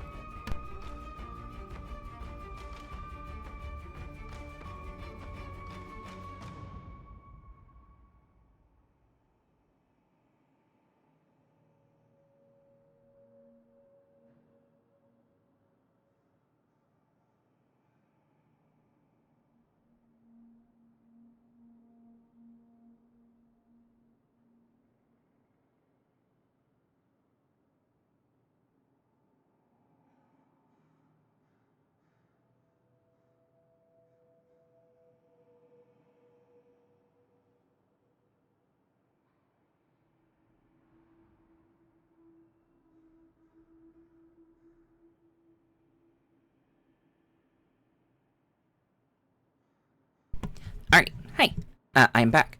So I will address that first, just because it's right there.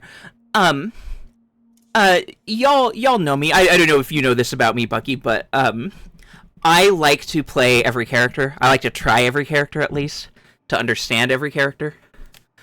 One moment.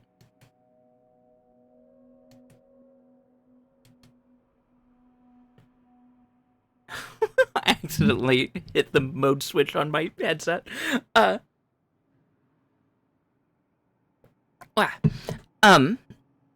Thank you. I have sipped and stretched. But I like to at least understand every character, understand how they all play. So I've gone through a bunch of different favorites and a bunch of different likes and have kind of started to shake out in what playstyle and type of character I like to play, finally. I've started getting there. And it'll be easiest to just show here. Here's my top 3. Infernus, who is the bartender fire guy. Yeah. McGinnis, who we were talking about, the engineer character, the turrets plus heavy gun. And then Wraith, who I was just showing off also. These are my top 3. I couldn't tell you... honestly, if I was to pick a single favorite, it'd be hard. It'd be really hard. I would probably say McGinnis, but ultimately, all 3 of these are my current favorite. It's kind of the typical queue that I've settled on. Which is interesting. Like, initially, because these are all, like, ranged carries. Characters that dish out a lot of damage, primarily through shooting. I mean, McGinnis is kind of that, but also, you know, her turrets, abilities, but her abilities are turrets that shoot, so... So, kind of attack damage carry playstyle, but, yeah, the thing is that, like, before I sort of filtered this in this direction, Viscus was actually my favorite in my main, and he's very much a tanky support, kinda. We'll just go into game with him. He's the goo man. He's flubber with a fish helmet. He do a punch. Strangers would feel so good. I'm being sneaky. He turned into ball of goo. So he's like a tanky disruptor support type character. His 2 is a defensive, I feel safer already. protective ability. Yeah, exactly, Glottal. In games I've played against Viscus, he hits like a truck. I love his voice, though. Yeah, I do too. Very, very goopy. Attacking.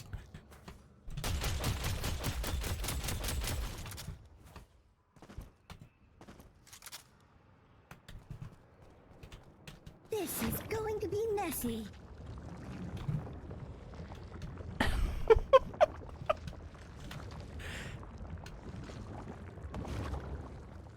Yeah. Have you played with any of the non-release heroes?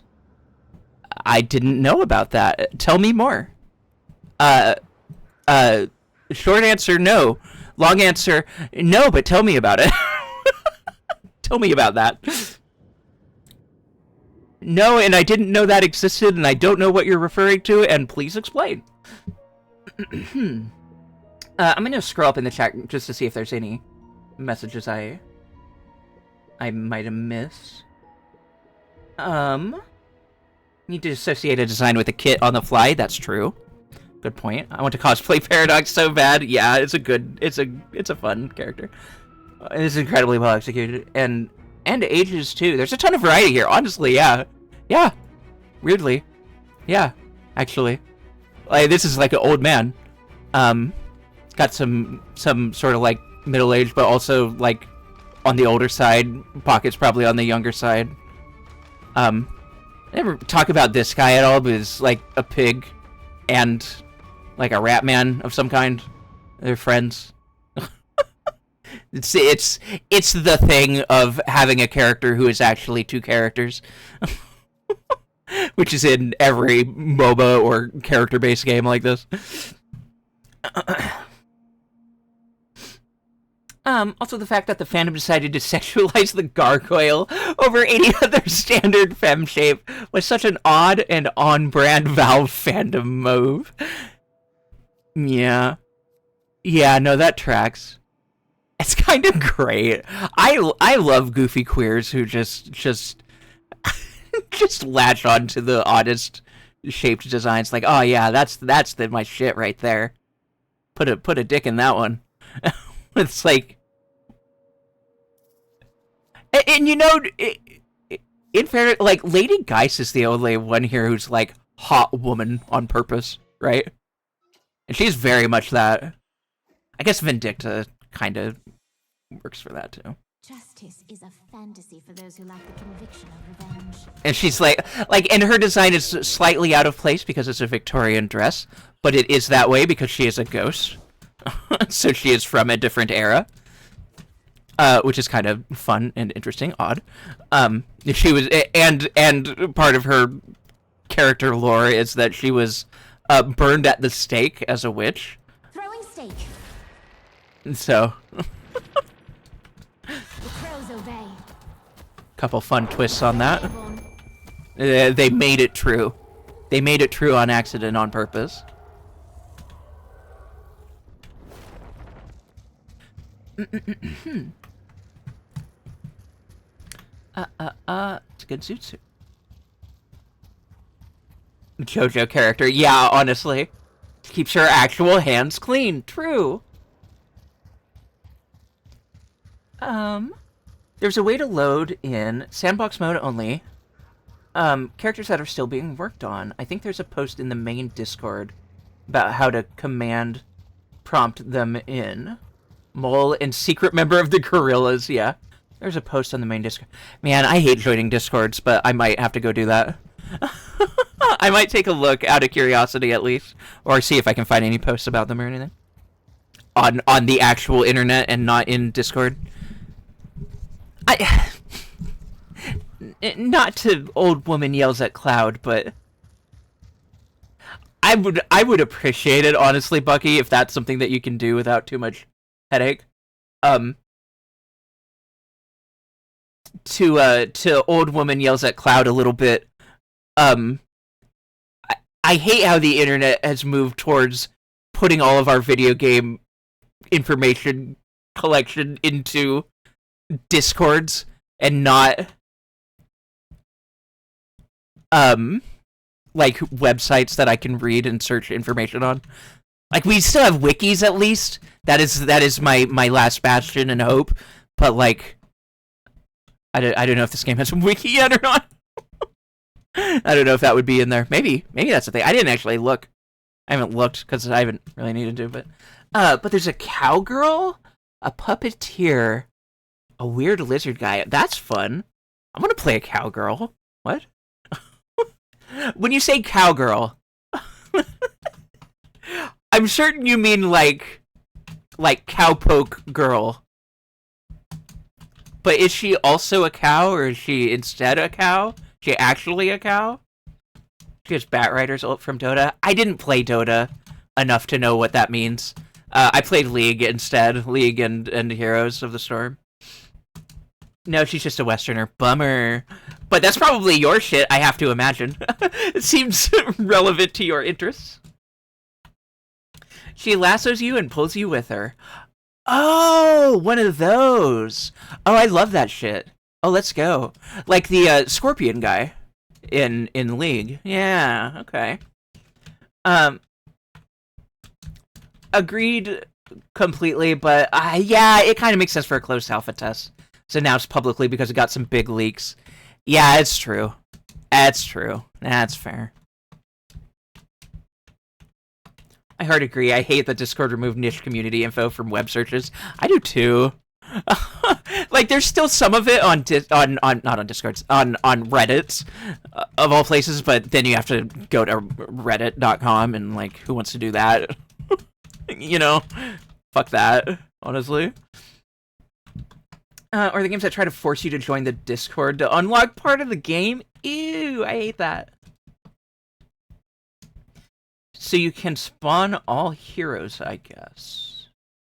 Oh. So that's a hook. Why does every MOBA need people with... That isn't a hook, actually. I'll show you a hook. Every MOBA does need people with hooks.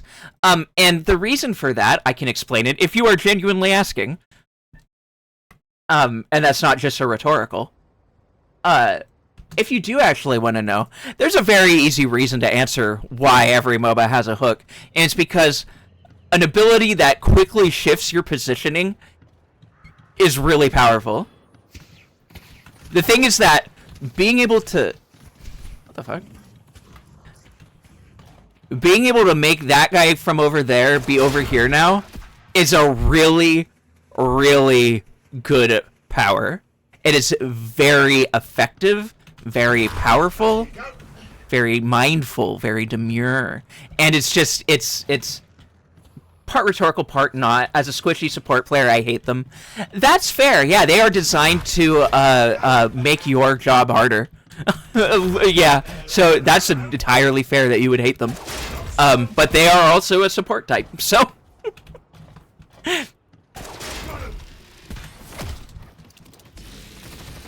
but entirely valid. I don't entirely love a hook character. Certainly playing against a hook character sucks. But it's a necessary evil, I suppose. It's one of those things that every game has for a good reason. Because moving you from a position to another position gets a lot of things started. It's an initiator. Here's part of why every MOBA has it, and why I would actually defend its inclusion. It's an initiation that doesn't require anyone on your team to go in anywhere. You don't have to risk your positioning at all in order to initiate a team fight, right? You can get a lucky pick on their squishy support without actually risking your positioning at all to fuck up their fight entirely. Because and I don't know. It's one of those things that's like, it's super annoying to play against. Completely valid to hate it and wish it wasn't in the game. But you know, since it was half not rhetorical, there's your answer. It's something to initiate team fights that isn't a go-in move. It's just Blitzcrank. No, it's kind of literally just Blitzcrank. I mean, not quite, but kind of. Mirage, Wrecker, and Holiday are not in the playable game yet, but those are the unreleased. I see. This guy is my main word. That's just Blitzcrank. It is. He's Blitz with Trist Bomb and Vel'Koz's ult. Right. The hook to punch is just iconic, yeah. Building him with cooldown and reach is so hilarious. I can imagine. You can hook over a tower. Yeah. No, I can imagine. God, reach. God, why? Oh, this is my build. Oh, wait, no, I copied someone's build and called it my build.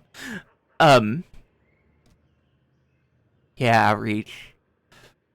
That feels like a solid include. I have not really played Bebop much. I played him a little bit. This was before I had really been doing a whole lot of building, so this is still just kind of someone else's thing that I was just moving things around to make it more comfortable for me. But I haven't played a whole lot of Bebop, so I haven't customized it that much. I just want to play Senna or Lulu and not get kidnapped. At the moment, I don't have perfect vision around me, but I have to agree they are necessary. Just use it on the ADC. Let me live. Valid. Yeah, I can't fault you for it. It's pretty much a direct counter against 7, which feels good. Oh, definitely. Oh, it feels good to have it. You want to know my secret trick? The reason why I didn't feel compelled to pick up 7 because play 7 myself, because I didn't really like 7's playstyle all that much. Like, I don't hate it, but it's not necessarily my thing. I like Infernus as a counterpick to 7. For this among other reasons, but just having a flat 30% less spirit damage debuff, and this is like the thing that Infernus does is get this debuff on people.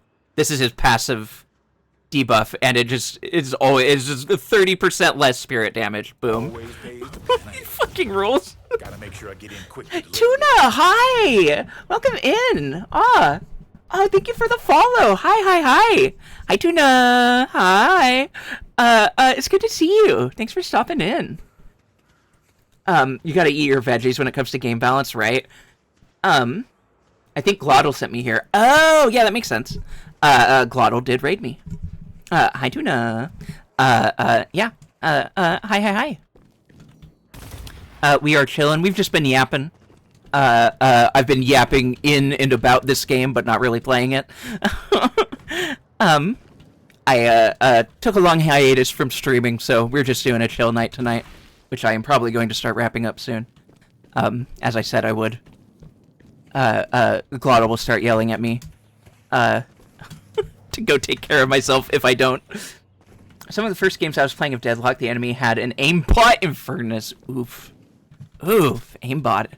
Aimbot, can you imagine the type of person you would have to be to aimbot in an unreleased, invite-only alpha playtest of a game? Like, what kind of... What, who are you? Why do you need to win? There's no reason for you to need to win. It was prior to the leaks, too? What are you doing?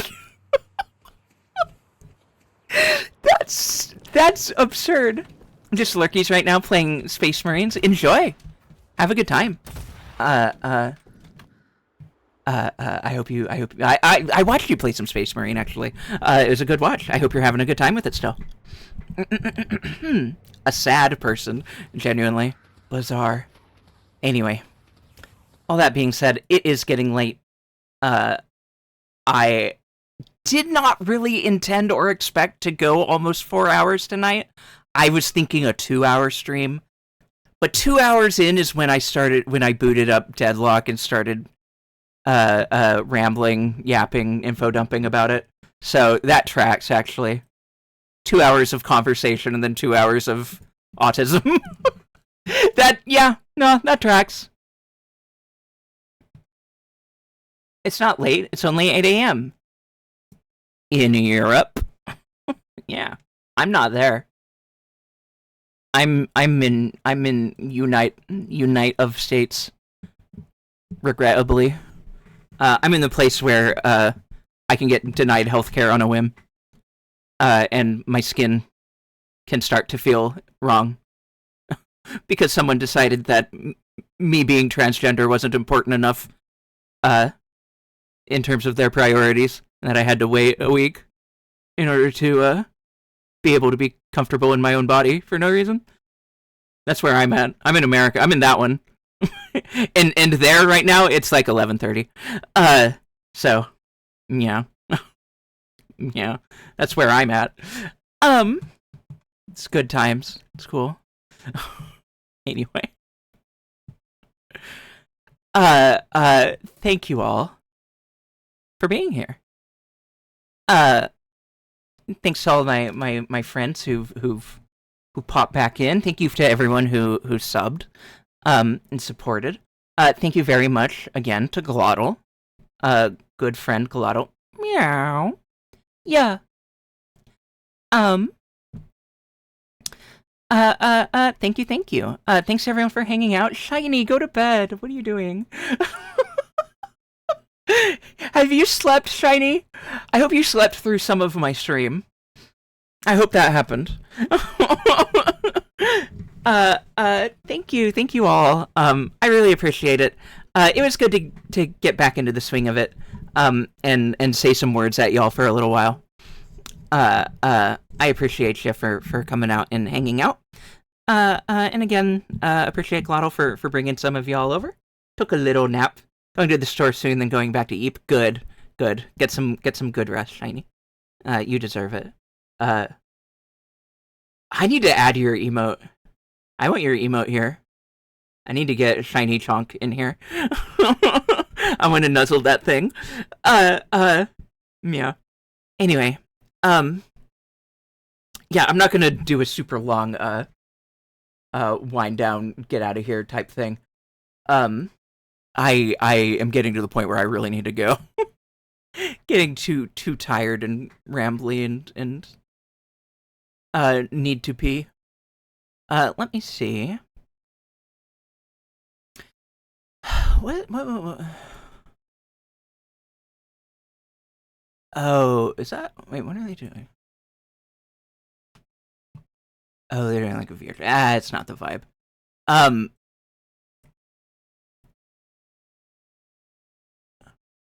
What's Johnny playing? Johnny's playing Fortnite. Let's go say hi to Johnny. Classic raid target here at the Bean stream. Johnny's a good friend. He was in here hanging out a little bit earlier. He's a nice guy. Very chill. Currently playing Fortnite. Plays a lot of Dragon Ball: The Breakers. And other player versus player games of that nature. Cool guy, cool friend. Go give him some love. I'm probably going to raid and run. I'll give him a hi bye, but yeah. Go give him some love for me. If you have some if you have my emotes, you can throw him a bean raid. Actually, I want it on both sides because this emote is too cute not to have more than one of it.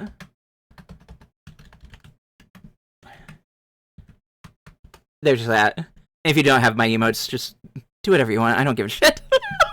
It doesn't matter. Just say hi. It doesn't. I don't care. But if you have my emotes, you can do that if you want. Okay. Thank you, everyone.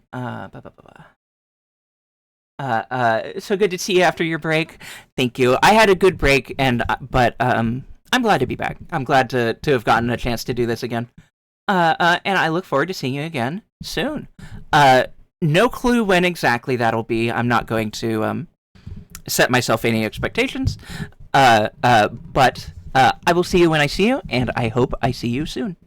And I'm sure I will see you in my friends' streams and chats in the meantime. All right. Y'all have a lovely night. Thank you once again. Let me get the raid actually going before I say all my goodbyes and want to leave, and then I can't because I haven't started the raid. There it is. Why is that an invalid? No, it isn't. Ugh. CD Johnny. There he is. All right. Okay. Thank you, so. That's it for me. I already said my goodbye, basically, so I'm just vamping until I can hit the raid now button. And I can do it now, so I'm gonna do it now. Thank you all. Have a good night. It was good having you.